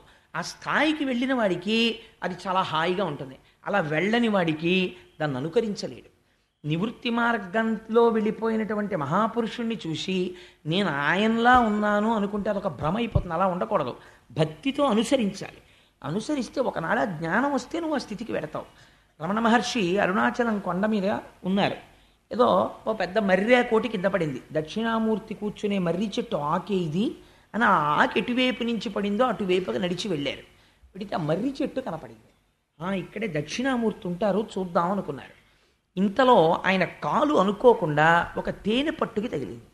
తగిలితే ఆ తేనెటీగలు వచ్చి ఆయన కాలు కుడుతున్నాయి. ఆయన ఏం చేశారంటే ఈ కాలు నిష్కారణముగా ఒక తేనె పట్టు, అంటే అది ఎక్కడో పువ్వుల్లో తిరిగి తేనె తెచ్చి గూట్లో పెట్టుకుని తయారు చేసుకున్నటువంటి దాని గూటిని ఈ కాలు వెళ్ళి భ్రంశము చేసినది. కాబట్టి ఈ కాలు శిక్షార్హురాలు. మనమేమంటాం? నేనంటాం. ఆయనకి నేను ఆత్మ. ఇదేమిటి? ఈ ఆత్మ చేత ధరింపబడిన వస్తువు. ఇది వేరు, ఆయన వేరు. ఇది నివృత్తి మార్గం అంటే. కాబట్టి ఇది శిక్షార్హురాలు, కాబట్టి ఇది శిక్ష అనుభవించాలి అని ఆ కాలెత్తి ఒక రాతి మీద పెట్టారు. అసలు ఒక తేనెటీ కుడితే పరిగెడతామండి. తేనెటీగలన్నీ వచ్చి కాలు కుట్టేసాయి. కుట్టేస్తే ఆ ముళ్ళన్నీ విరిగిపోయాయి. చూస్తుండగా కాలు ఇంతలావున వాచిపోయింది. వాచిపోతే ఆయన ఎందుకు వెళ్ళారో మర్చిపోయారు. ఇంకా మర్చిపోయి ఆ కాలు తేనెటీగలు కుట్టేసిన కాలు ఈడ్చుకుంటూ వచ్చి విరూపాక్షకుహకో అక్కడ తపస్సు చేస్తున్న ప్రదేశానికి వచ్చేసారు. పక్కన ఉన్నటువంటి ఒక వ్యక్తి అడిగాడు, అయ్యా స్వామి ఏమిటండి అది కాలు అంతలా వాచిపోయింది, అంత ఎర్రపడిపోయింది, జ్వరం వచ్చేసింది, ఏమిటిది అన్నారు. ఆ కాలు తప్పు చేసినది కాబట్టి అది శిక్ష అనుభవించినది. మీరు ఆ రమణ మహర్షికి సంబంధించిన క్యాసెట్ ఒకటి ఉంది. అందులో చూస్తే పాపం వారు పెద్దవారు అయిపోయిన తర్వాత కూడా ఒక కాలు లావుగా ఉండి కొద్దిగా ఈడుస్తూ నడుస్తూ ఉండేవారు. కొద్దిగా ఈడ్చినట్లుగా అనిపిస్తుంది. కారణం ఆ కాలుని తేనెటీగలు కుట్టినప్పుడు ఇంత లావున వాచిపోయింది. అతను తీశాడు ఆ ముళ్ళన్నీ తప్ప ఆయనకేం దాని గురించి భ్రాంతి లేదు. ఇది నివృత్తి మార్గంలో ఉండేటటువంటి మహాజ్ఞాని అలా ఉంటాడు. ఏది మీరు నివృత్తి మార్గంలో వెళ్ళిపోయిన ఒక మహాజ్ఞానిని అనుకరించడానికి ప్రయత్నిస్తే, ఒక తేనెటీగలు కుడుతున్నప్పుడు ఒక తప్పు జరిగితే ఇది శిక్ష అనుభవించాలని మనం అలా నిలబడగలమా? మనం నిలబడలేం. సో జ్ఞానం అనేటటువంటిది జ్ఞానిని మీరు అనుకరించకూడదు. జ్ఞానిని ఎప్పుడైనా అనుకరించే ప్రయత్నం చేస్తే జ్ఞానం పొందుతాడో లేదో నాకు తెలియదు, కానీ బోర్లా పడిపోతాడు జీవితంలో. అలా చేయకూడదు. భక్తితో ప్రయత్నం చెయ్యాలి, పరమభక్తితో ఉండాలి. ఉండగా ఉండగా భక్తి పండితే ఒకనాడు జ్ఞానం వస్తుంది. ఆ జ్ఞానం వచ్చేసిన తర్వాత ఇంకా బోర్డే ఉండదు జ్ఞానిని. మీరు కూడా రమణులు ఎలా ఉన్నారో అలా మీరు ఉండగలరు, కానీ అది వచ్చేంత వరకు మీరు రమణుల్ని ఇమిటేట్ చేయడానికి ప్రయత్నం చేయకూడదు. అది పొరపాటు. భక్తి మార్గంలో మాత్రమే ప్రయాణం చేయాలి. ఆ భక్తి మార్గంలో వెళ్ళడం శ్రేయస్కరం. అది చాలా మంచిది. ఎక్కడున్నా భక్తి మార్గంలో ఉండాలి. నాకు ఒక తల్లి ఉన్నారు, ఇవాళ సభలో ఉన్నారో లేదో నాకు తెలియదు, కానీ మాధవి గారిని అరుణాచలానికి చాలా భక్తురాలు. వారు నాకు ఒక 2 రోజుల క్రితం, నిన్ననో ఎప్పుడో అనుకుంటాను, ఫోన్ చేశారు పొద్దున్న. ఆ తల్లి అన్నారు నాతోటి, కోటేశ్వరరావు గారు, మేము 15 మంది ఉపన్యాసానికి వస్తున్నాం, వచ్చేటప్పుడు మేము ఏం చేస్తున్నామంటే ఇంటి దగ్గర బయలుదేరుతూ రమణాశ్రమం దగ్గర మేము గిరి ప్రదక్షిణానికి బయలుదేరుతున్నాం అని నమస్కారం చేసుకుని గబగబ గబగబ నడుచుకుంటూ ఇక్కడికి వచ్చేస్తున్నాం. ఇది ఆది అన్నామలై దేవాలయం అనుకుని ఇక్కడ కూర్చుని ప్రసంగం వినేసి మళ్ళీ మేము ఆది అన్నామలై నుంచి తిరిగి ఉత్తరార్ధ భాగం పూర్తి చేసుకుని అరుణాచలం కొండ గిరి ప్రదక్షిణం పూర్తి చేసుకుంటున్నాం అనుకుని మళ్ళీ లేచి నడుచుకుంటూ ఇంటికి వెళ్ళిపోతున్నాం. ఇంటికి వెళ్ళిపోయి అమ్మయ్య గిరి ప్రదక్షిణం అయిపోయిందని ఒక్కసారి అరుణాచలం కొండ తలుచుకొని నమస్కారం చేసుకుని కాటేజ్లోకి వెళ్ళిపోతున్నాం, రమణాశ్రమంలోకి వెళ్ళిపోతున్నాం, ఇంట్లోకి వెళ్ళిపోతున్నాం. భావన మాత్రం చేత ఏమైంది? మీరు గిరి ప్రదక్షిణం చేస్తున్నారు. ఇప్పుడు ఈ భక్తి ఒకనాడు మీకు అనుగ్రహాన్ని కల్పిస్తుంది. ఈ భక్తి మిమ్మల్ని ఒక స్థితికి తీసుకెళ్తుంది. అంతేగాని రమణుల్ని ఇమిటేట్ చేయకూడదు. ఆవిడ ఎంచుకున్న మార్గం గొప్పది. నేను వెంటనే ఫోన్ పెట్టేసి నా భార్యతో చెప్తే చాలా సంతోషపడింది. నిజంగా చాలా గొప్ప విషయం కదండి. చాలా మంచి ఆలోచన వచ్చింది ఆవిడకి. చాలా అంత మంచి ఆలోచన ఎలా వచ్చిందండి? నిజమే, అలా అనుకున్నటువంటి భావనతో వెళ్ళడం. ఆవిడ ప్రతిరోజు గిరి ప్రదక్షిణం చేసేస్తున్నారు, భాగవతం వినేస్తున్నారు, ఎంత పుణ్యం మూట కట్టేస్తున్నారు. చాలా గొప్ప విషయం ఇది. మనస్సు చేత ఎదగడం అంటే అది. సో నేను ఏదో ఒక వ్యక్తిని పొగడాలని కాదు, అసలు ఆవిడ ఈ సభలో ఉన్నారో లేరో కూడా నాకు తెలియదు. నేను ఒక మంచి విషయాన్ని ప్రతిపాదన చేయాలి కాబట్టి చేశానంతే. అందుచేత లుప్త క్రియాకలాపుండు. ఇప్పుడు మీరు చెప్పండి, ఒక జ్ఞానికి మనకున్నట్టుగా కర్మలు ఉంటాయా? ఉండవు. కాబట్టి ఇప్పుడు ఏమైంది? లుప్త క్రియాకలాపుండు అన్నది దక్షుడు నిందించడానికి ఉపయోగించాడు, కానీ అది ఏమైంది? శివుడి పట్ల స్తోత్రం అయిపోయింది. అనయము లుప్త క్రియాకలాపుండు మానహీనుండు. మానహీనుడంటే ఎవరు? శరీరము మీద భ్రాంతి ఉందనుకోండి, ఇది నా శరీరం అనిపిస్తే దీనికి మంచి ప్యాంట్ వేద్దాం, దీనికి మంచి చొక్కా తొడుగుదాం, మంచి పౌడర్ రాసుకుందాం, అలా ఉందాం, ఇలా టై కట్టుకుందాం, ఇలా కోట్ వేసుకుందాం, అన్ని కోరికలు వస్తాయి. ఏమిట్రా దిక్కుమాలిన శరీరం, ఇది నేనా? ఇది పడవా? ఇందులో ప్రయాణించి ఈశ్వరుడి పాదాలు చేరుకోవడానికి ఇది ఉపయోగపడుతుంది. శరీరం అధ్యంకులకి ఇది ధర్మసాధనం, ధర్మానికి ఉపయోగించాలి తప్ప అంతకుమించి దీనికి అలంకారం ఏమిట్రా, అది ఎందుకు దీని మీదంత వ్యామోహం అని ఉన్నాడు అనుకోండి. ఆయనకి మానహీనుడు ఏమిటండి? ఆయన ఇప్పుడు అలా ఉంటారు, తలకాయ దూకోరు సరిగ్గాను, లేకపోతే ఎప్పుడు బోడిగుండు, లేకపోతే ఎప్పుడు అలా తిరుగుతుంటాడు, ఆయన పంచి చిరిగిపోయి ఉంటుంది, ఆయన చొక్కా చిరిగిపోయి ఉంటుంది, బయటవాడికి అలా కనిపిస్తుంది. కానీ ఆయన మానహీనుడు కాడు, ఆయనకి దేహభావన లేదు. కాబట్టి ఇప్పుడు మానహీనుడు అన్న దక్షుడు వాడిన మాట ఈశ్వరుడి పట్ల స్తోత్రమైంది. మానహీనుండు. రమణులు తపస్సు చేసిన తర్వాత కొంతకాలం బట్ట కట్టుకునేవారు కాదు, దిగంబరులై తిరుగుతుండేవారు. ఎవరో ఒకరు అడిగారు, భగవన్ మీకు దేహభావన లేదు, కానీ లోకం అని ఒకటి ఉంది కదా, ఇంకా అది ఎదగలేదు కదా, అందుకని మీరు కనీసం ఒక గోచీ పెట్టుకుంటే బాగుంటుంది. ఆల్ రైట్, లోకం, నేను ఒక గోచీ పెట్టుకుంటే లోకానికి బాగుంటే అది పెట్టుకోవడం వల్ల చిన్న నష్టం ఏమిటి? అలాగే పెట్టుకుంటాను, గోచీ పెట్టుకునేవారు. మానహీనుండు. ఒక జ్ఞాని స్థితి ఎలా ఉంటుందో చూడండి. వాళ్ళకి దాని మీద కూడా మమకారం ఉండదండి. ఆ గోచీ నిండా కన్నాలు ఉండేవి. ఉంటే కోటీశ్వరులు, హైకోర్టు జడ్జీలు ఆయన ఆశ్రమం చుట్టూ తిరిగేవారు. కోరుకుంటే ఇంత గోచి ఇచ్చేవాళ్ళు ఉంటారండి. ఆయన గిరి ప్రదక్షిణం చేస్తూ రక్కసిముళ్ళ పొదల్లోకి వెళ్ళి 2 ముళ్ళు విరిచి, ఒక ముళ్ళుకి ఒక ముళ్ళుతో కన్నం పెట్టి ఉన్న గోచి తీసేసి అందులోంచో దారం లాగి ఈ ముళ్ళుకి ఎక్కించుకొని ఆ గోచీకున్న కన్నం కుట్టేసుకొని మళ్ళీ గోచి పెట్టుకుని వచ్చేసేవారు. కన్నాల గోచి అని 10 మంది బాధపడకుండా, అయితే ఆయనకు అది అక్కర్లేదు. ఇప్పుడు ఆయన్ని మానహీనుడు అంటారా, ఆత్మస్థితిగతుడు అంటారా? అంతే వాళ్ళ స్థితి. మహానుభావులు ఆత్మస్థితిగతులైనటువంటి వారు అలా ఉంటారు. మానహీనుండు అంటున్నాడు. ఇప్పుడు అది నిందయిందా స్తోత్రమైందా? శంకరుడికి స్తోత్రమైంది. మర్యాద లేనివాడు. మర్యాద అన్నది ఎప్పుడు ఇస్తారు? నిన్నటి రోజున మీరు విన్నారు, పరీక్షిత్ వచ్చాడు, మహానుభావుడైన తపస్సు చేసుకుంటున్నాడు శమీక మహర్షి. ఎప్పుడు మర్యాద ఇస్తారు? ఎవరో వచ్చారు, తలుపు కొట్టారు, లోపలికి వచ్చారు, ఇది పైకి భావన ఉంటే మీరు అవతల వారికి మర్యాద ఇస్తారు. అసలు ఇంద్రియములేవీ పని చేయకుండా అంతటా ఒక్క బ్రహ్మమే కనపడుతున్న వాడికి రెండో వస్తువు ఎక్కడి నుంచి కనపడుతుంది? ఇంకోళ్ళు వచ్చారని చెప్పడానికి. ఉన్నదొక్క బ్రహ్మం, ఆ బ్రహ్మమునందు రమించిపోతున్నాడు ఆయన. ఇప్పుడు ఆయనకి మర్యాద లేనివాడు అని మీరు ఎలా అంటారంటే బ్రహ్మమునందు రమిస్తున్నవాడు. కాబట్టి ఇప్పుడు ఆయనకి మర్యాద అన్నమాట వర్తించదు. కాబట్టి స్తోత్రం అయింది. కాబట్టి అనయము లుప్త క్రియాకలాపుండు మానహీనుండు మర్యాద లేనివాడు మత్త ప్రచారుండు. ఎప్పుడు ఉగ్రంగా తిరుగుతుంటాడు. ఇదొక విచిత్రమైన విషయం అండి. చాలా ఆశ్చర్యంగా ఉంటుంది బ్రహ్మజ్ఞానుల యొక్క స్థితి. కావ్యకంఠ గణపతి మునిని అరుణాచలంలో తిరుగుతుండేవారు.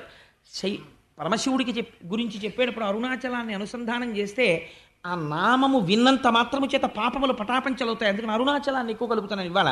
కావ్యకంఠ గణపతి ముని కంచిలో ఉండేవారు. అమ్మవారి దర్శనం అయింది ఆయనకి. కంచి కామాక్షీదేవి ప్రత్యక్షమై నువ్వు నా దర్శనము నీవు పొందడం వల్ల నువ్వు సమస్త శక్తులు నీ స్వాధీనమయ్యాయి. కానీ నువ్వు ఇక్కడ ఉండకు, అరుణాచలం వెళ్ళిపో, పిచ్చివాడు తిరిగినట్టు తిరుగుతూ ఉండు అంది. అంటే ఆయన నడుస్తుంటే, ఆయన చూస్తుంటే ఎలా ఉండేదంటే, కావ్యకంఠ గణపతి మీద కాదు, శేషాద్రి స్వామి వారు తిరుగుతుంటే అందరు అనుకునేవారు, ఏమిటో బాబా అంత ఉగ్రంగా ఉంటాడు, అలా తిరుగుతుంటాడు అనుకునేవారు. ఆయన తనకున్న శక్తులు బయటపడకుండా ఇలా కూర్చుని ఉండేవారు ఎప్పుడు. ఇప్పటికీ మీకు అరుణాచలంలో కొన్ని క్యాంటీన్స్లో కనపడతాయి. వారి పేరు మీద ఆశ్రమం ఉంది. ఇప్పటికీ రాత్రింబవళ్ళు ఆ సమాధిలోంచి శక్తి తరంగాలు బయటికి ప్రసారం అవుతూ ఉంటాయంటారు. ఈసారి నాతో వచ్చిన వాళ్ళు 100 మంది అరుణాచలంలో శేషాద్రి స్వామి కాటేజెస్లోనే ఉన్నారు. అందుచేత ఉన్మత్త ప్రియుండు. ఇప్పుడు చెప్పండి, మత్త ప్రచారుండు. ఆయన ఎలా ఉంటాడు చూడ్డానికి? ఉగ్రంగా తిరుగుతున్నట్టు ఉంటాడు. కారణం ఏమిటి? అసలు బాహ్య సంబంధం ఏమీ లేదు. ఎప్పుడు బ్రహ్మమునందు రమించిపోతూ ఆనందంతో తిరిగేస్తుంటాడు. వెర్రి ఆనందంలో ఉన్నాడు అనుకోండి, వాడు పిచ్చాళ్ళే ఉంటాడు. మీరు ఎప్పుడైనా చూడండి, ఓ పిల్లాడు ఎక్స్పెక్ట్ చేయలేదు, వాడు అసలు ఎప్పుడు నోరు విప్పి మాట్లాడ్డు. ఎప్పుడు చూసినా ఇలా రైటింగ్ ప్యాడ్ ఎట్టుకుని ఇలా ఓ లెక్కలు చేసేస్తుంటాడు.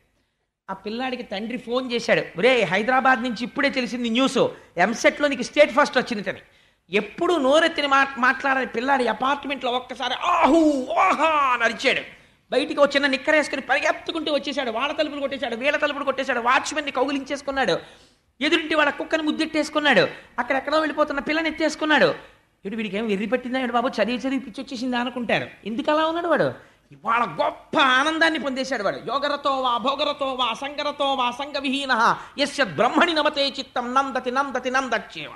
ఆ బ్రహ్మానందమును పొందినటువంటి వాడు అలా తిరుగుతుంటాడు. అందుచేత శంకరుడు బ్రహ్మానందమును పొందుతున్నవాడు, ఆత్మయందు స్థితిగతుడు, ఆత్మస్వరూపి. ఇంత పిసరు కల్తీ అందులో ఉండదు. కాబట్టి ఇప్పుడు ఆయన నిర్గుణ చైతన్యమై ఉన్నాడు, లింగస్వరూపి అయి ఉంటాడు. అందుకని ఆయన ఎలా ఉంటాడు? మత్త ప్రచారుండు, ఉన్మత్త ప్రియుండు. ఇదో విశేషణం వేసి పారేశాడు. ప్రతిసాళ్ళకి ఇష్టం రా నువ్వంటే, మామూలు వాళ్ళు ఎవరు నేను ఇష్టపడరా అన్నాడు. ఉన్మత్త ప్రియుండు. ఉన్మత్తుడు అంటే ఎవరో తెలుసా? ఆయనకి శివాష్టోత్తర శతనామ స్తోత్రంలో ఆయనకు అదో పేరు, ఉన్మత్త ప్రియాయ నమః అని. అందుకే ఉమ్మెత్త పూలతో పూజ ఇంకెవరికీ లేదు, శివుడి కోడికే. పిచ్చివాణ్ణి మీరు ఎప్పటికీ అర్థం చేసుకోలేరు. ఎందుకని అంటే వాడికి ఏదో భావన ఉంటుంది, కానీ వాడు చేస్తున్న పని మీకు అర్థం కాదు. అలాగే బ్రహ్మజ్ఞాని చేసేటటువంటి పని మీకు అర్థం కాదు. రామకృష్ణ పరమహంస చీకటి పడిన తర్వాత బాగా చీకటిగా మారేడు దళాల చెట్లుండి ఇంతంత ముళ్ళు ఇలా కిందకున్న చోటికి ఆ గుబుర్లలోకి వెడుతుండేవారు. ఒకసారి వాళ్ళ మేనల్లుడికి అనుమానం వచ్చింది, ఎక్కడికి వెడుతుంటాడో చూద్దాం అసలని చీకట్లో రామకృష్ణ పరమహంస వెంట వెడుతుంటే రామకృష్ణ పరమహంస జంజం తీసేసి ఓ ముళ్ళుకి పెట్టేసి ఉన్న గోచి విప్పేసి అవతల పారేసి ఆ ముళ్ళల్లోకి వెళ్ళిపోతుంటే ఇంతంత మారేడు దళాల చెట్ల ముళ్ళు వీపు గీరేస్తున్నాయి. రక్తం ఓడిపోతూ వెళ్ళిపోయి చెట్టు కింద కూర్చుని తపస్సు చేసుకుంటున్నారు. వాళ్ళు అటువంటి నిశ్శబ్దాన్ని కోరుకుని బ్రహ్మమును అనుభవిస్తారు, ఆ ఆనందాన్ని అక్కడ అనుభవిస్తారు వాళ్ళు. ఇప్పుడు ఇది బయటవాడికి ఎలా ఉంటుందండి? పిచ్చేళ్ళే ఉంటుంది. అందుకే పెద్దలు అన్నారు, రామకృష్ణ పరమహంసకు పట్టిన పిచ్చి నాకెప్పుడు పడుతుందో అన్నారు. ఇన్ని జన్మలకు అలా బ్రహ్మము గురించి తాపత్రయపడేది. ఇప్పుడు చెప్పండి, ఉన్మత్త ప్రియుండు బ్రహ్మజ్ఞానులైనటువంటి వాళ్ళు ఈశ్వరుణ్ణి కొలుస్తారు. అందుకే జ్ఞానము కావలసిన వాడు శంకర శివారాధనం చేస్తుంటాడు. అందుకని ఉన్మత్త ప్రియుండు, దిగంబరుండు, బట్ట కట్టుకోడు. దానికి రెండు అర్థాలు. అసలు నిజానికి ఈ పద్యం ఒకటే నెలలు చెప్పచ్చు, అంటే అలా ఏం నేను చెప్పను, కంగారు పడకండి. దిగంబరుండు, దిగంబరుండు అంటే అంతటా వ్యాపించేశాడు కాబట్టి దిక్కులను వస్త్రముగా కట్టుకున్నవాడు కాదు. కాదు, మీరు ఒక్కటి ఆలోచించండి. నేను కొంచెం ఇలా చెప్పానని నన్ను అన్యథా భావించకండి. ఒక స్త్రీ కొన్ని కోట్ల రూపాయలు విలువైన బంగారు ఆభరణాలు ధరించింది, కానీ బట్ట కట్టుకోకుండా బయటికి వచ్చింది. ఏమంటారు? చి, మాన మర్యాదలు లేవురా, వస్త్రం ధరించకుండా బయటికి వచ్చింది అంటారు. ఒక స్త్రీ పసుపు తాడు మెళ్ళో వేసుకొని నల్లపూసలు వేసుకొని 30 రూపాయల చీర కట్టుకుని బయటికి వచ్చింది, మానవతి రావిడ అంటారు. ఇందుచేత అంటే ఈ శరీరము వేరొకరిని గౌరవించవలసి, ఈ శరీరము వేరొకరిని ఆకర్షిస్తోంది అన్న భావన ఉన్నంత కాలము దీనికి వస్త్రం అవసరము. బాహ్యమునందు, ఆంతరమునందు దీనికి భక్తి అన్న వస్త్రం అవసరము. ఇప్పుడు శంకరుడు బట్ట కట్టుకోవడానికి ఆయన మీద ఎవరున్నాడని ఆయన కొలుస్తాడు? ఉన్నది ఆయన ఒక్కడే, పరబ్రహ్మం. మీరు అందుకే అదేమిటండి, నిన్నవరకు నారాయణుడు అన్నారు కదా అనుకోకండి. నారాయణ శివ రెండు ఒకటే తత్వం. అందుకని ఇప్పుడు ఆయన ఎవరిని కొలవాలి? ఇంకా ఆయనకి భక్తి ఏంటి? అందుకని ఆయనకి భక్తి వస్త్రం కట్టుకోడు, తాను పొందవలసిన వేరొకడు లేడు కాబట్టి. ఇది దిగంబరుడు అంటే. కాబట్టి దిగంబరుండు, భూతప్రేత పరివృతుండు, ఎప్పుడు భూతాల్ని ప్రేతాల్ని వెంటబెట్టుకు తిరుగుతుంటాడు. మీరు ఒకటి బాగా ఆలోచించండి. సాధారణంగా శివుణ్ణి నింద చేసేవాళ్ళు ఈ మాట అంటుంటారు, పిశాచాల్ని వాటిని పెట్టుకు తిరుగుతుంటాడని. నేను ఒక మాట అంటాను. ఒక మాస్టర్ ఒక ఆయన ఉన్నాడు, చాలా గొప్పగా పాఠం చెప్తాడు. ఆ పాఠం చెప్పే మాస్టారు 95 మార్కులు 96 మార్కులు తెచ్చుకునే పిల్లల్ని మాత్రమే అభిమానిస్తాడు. 35 మార్కులు వచ్చే పిల్లవాడి వంక ఇలా కన్నెత్తి కూడా చూడడం, వాళ్ళ హోంవర్క్ పుస్తకం చూడడం, వాడికి ఇంకొక మాట పాఠం చెప్పడం. వాడు లేచి ఏదైనా డౌట్ అడిగితే చీనోర్మై నీకు వచ్చే మార్కులు ఎన్ని కూర్చో అన్నాడు అనుకోండి. అంటే ఆ 35 మార్కులు వచ్చేటటువంటి వాడికి ఈయన ఎప్పటికైనా టీచర్ కాగలడా? ఎప్పటికీ కాలేడు. ఆయన 95 96 మార్కులు వచ్చే ఒకరిద్దరికే ఆయన టీచర్ అంతే. మరి కింద పడిపోయిన వాడికి కూడా ఒక అధ్యాపకుడు ఉండాలి కదా, ఆశ్రయించడానికి ఎవరో ఒకరు ఉండాలి కదా. భక్తులైన వారు మాత్రమే ఆశ్రయిస్తే ప్రపంచంలో భూతాలు ప్రేతాలు అవి కూడా జీవులే, అవి కూడా సృష్టిలో ఉన్నవే. మరి అవి ఎవరిని ఆశ్రయించి మళ్ళీ మంగళత్వాన్ని పొందుతాయి? అంటే అరమరికలు లేకుండా. అందుకే జగత పితరౌ వందే పార్వతీ పరమేశ్వరౌ అని పేరు. తండ్రికి ఓ 3 కొడుకులు పుట్టారనుకోండి. పెద్ద కొడుకు ఐఏఎస్ అయ్యాడు, ఒక పెద్ద పోస్ట్లో ఉండి chief secretary to government of Andhra Pradesh అయ్యాడు. రెండో ఆయన ఐపీఎస్ అయ్యాడు, ఆయనేమో ఏదో కర్ణాటక స్టేట్లో డైరెక్టర్ జనరల్ ఆఫ్ పోలీస్ అయ్యాడు. మూడో ఆయనకి అక్షరం ముక్క రాలేదు, ఒక 6-7 కొట్లకి వెళ్ళి 6-7 కొట్లల్లోనూ పద్దులు రాసుకుని జీవితం గడుపుతున్నాడు. మీరు ఆలోచించండి, తండ్రి ఆ ఐఏఎస్ని ఐపీఎస్ని తన షష్ఠి పూర్తికి పిలిచి, మూడో వాడిని నువ్వు మాత్రం పొరపాటున కూడా రాకురే, నీకు చదువు రాలేదు, నువ్వేమో 4 కొట్లల్లో పద్దులు రాసుకుంటున్నావు అని అంటాడా? అనడు. ముందెవరిని పిలుస్తాడో తెలుసా అండి? ఈ కొడుకు దగ్గరికి వెళ్ళి, రే అన్నయ్యలు ఇద్దరు పట్టుబట్టలు అట్టుకొస్తారు, నువ్వు లేనిపోని మెహర్బానీలకు పోయి నాన్నగారికి అమ్మకి పెడదామని నువ్వు కూడా ఎగరలేని ఎత్తుకి ఎగిరి నాకు దానికి 5 వేలు పెట్టి పట్టుబట్టలు పట్టుకురాకు, ఎవరికి తెలియక్కర్లేదు, నీ మొహం కామ్గా ఈ 10,000 రూపాయలు నీ దగ్గర ఉంచుకుని బట్టలు కొని అందరిలో పట్టుకొచ్చి పెట్టండి. ఎందుకంటారండి ఆ మాట? తండ్రి కనుక. అడుగున ఉండిపోయిన వాడి మీదే అభిమానం చూపిస్తాడు. ఒరే నువ్వు ఉంచరా అంటాడు. ఆ మనవాణ్ణి దగ్గర పెట్టుకు చదివిస్తాడు. నీకు ఎలాగో రాలేదు, పోనీ వాడిని ఉంచరా, వాడిని నా దగ్గర పెట్టి చదివిస్తాను, వాడైనా వృద్ధిలోకి వస్తే కాస్త నీ కుటుంబం సంస్కరింపబడుతుంది అంటాడు. ఎవడు వెనకబడిపోయాడో వాడి గురించి తాపత్రయపడతాడు తండ్రి. భూతప్రేత పరివృతుండు, ఇది జగత పితరవ్వంది. భూతప్రేతాలకి కూడా తన ఆశ్రయమై ఉంటాడు. ఎంతటి విశాల హృదయుడు నా స్వామి. అందుకని భూతప్రేత పరివృతుండు. ఇప్పుడు స్తోత్రమైందా నిందైందా ఆయనకది? ఉగ్ర పరేత భూ నికేతనుండు, శ్మశానాల్లో తిరుగుతుంటాడా ఆయన అన్నారు. నేను కొన్ని వదిలిపెట్టేస్తున్నాను. ఎందుకంటే ఇప్పుడు నేను అన్ని వాటికి వ్యాఖ్యానం చేస్తూ కూర్చుంటే ఎప్పటికవుతుంది భాగవతం. అందుకని ఉగ్ర పరేత భూనికేతనుండు, శ్మశానంలో ఉంటాడు. ఇదొక మాట. రుద్రుడు శ్మశానవాసి, శివుడు శ్మశానవాసి, కాబట్టి పూజ చేయకెళ్ళలేదు. ఆల్ రైట్, నేను ఒక మాట అంటాను, మీరు ఆలోచించండి. శ్మశానము దేనివల్ల అపవిత్రము? శవాలు పెడతాయి కాబట్టి అమంగళము. ఒకవేళ శవాలు వెళ్ళినది అమంగళమైతే, శవమున్న ప్రదేశము అమంగళమన్నది యథార్థమైతే, ఈ భూమండలమంతా శ్మశానమే. నేను ఇలా అంటాను. శ్మశానంలో చచ్చిపోయాడా, ముందు ఇంట్లో చచ్చిపోయాడా? ఇంట్లో చచ్చిపోయి శ్మశానానికి వెళ్తున్నాడు. హాస్పిటల్లో చచ్చిపోయి శ్మశానానికి వెళ్తున్నాడు. చావన్నది వచ్చింది శ్మశానంలో కాదు, ఇక్కడ వచ్చింది. పిండాండము బ్రహ్మాండములో కలిసిపోతున్న పవిత్ర ప్రదేశం శ్మశానం. మరణం వచ్చింది ఇక్కడ వచ్చింది, నీ ఇంట్లో వచ్చింది, హాస్పిటల్లో వచ్చింది, కారులో వచ్చింది, బస్సులో వచ్చింది, రైల్లో వచ్చింది. శ్మశానంలో మృత్యు ఎవరికీ రాలేదు. శ్మశానవాసి అంటే అర్థం ఏమిటంటే, చచ్చిపోయిన తర్వాత అందరూ వదిలేస్తారు. నావాడన్నవాడు ఒక్కడు రాడు. జీవుడు కాయము వీడి జీవుడతి కంపిత చిత్తత నేగుచుండవో నాయనయంచు ఎచ్చు నిజ నందన నందినులైన కాని కందోజిని భస్మముల్ తొలుక దుఃఖ మహాంబుధి సొచ్చు పత్నియున్ కాయము వీడి రారు కథ చేసిన పుణ్యము కర్మము తప్ప శంకర. ఎంత గొప్ప మాట అండి నిజంగా. నా భార్య అంటాడు. దుఃఖ మహాంబుధి సొచ్చు పత్నియున్, ఆయన ఆఖరి ఊపిరి అయిపోతుంటే, ఎగ ఊపిరి వచ్చేస్తుంటే గుండెలు బాదుకుంటూ ఏడుస్తూ నిలబడిపోతుంది అంతే ఆవిడ. ఏం చేయగలదు అంతకన్నా? కొడుకు ఎక్కడి వరకు వస్తాడు? శ్మశానం వరకు వచ్చి అంచేష్టి చేసేస్తాడు. వాడు తిరిగి వెళ్ళిపోతాడు.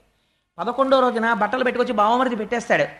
అప్పుడు ఇంకా తోడొచ్చేవాడు ఎవడన్నా ఉంటే, నీకేం భయం లేదు నాన్న, ఇంత పుణ్యం చేశావే, జీవితంలో ఒక్కసారి శివా అన్నావు, అలా అన్నందుకు ఇది విడిచిపెట్టి వెళ్ళిపోయేటప్పుడు నీకు తోడుగా నేనున్నాను అని చెప్పడానికి నేనున్నానని అక్కడ తానున్నాడు. రోజు మీరున్న ఊళ్ళో కనపడ్డ వాళ్ళు మీకు గొప్ప కాదండి.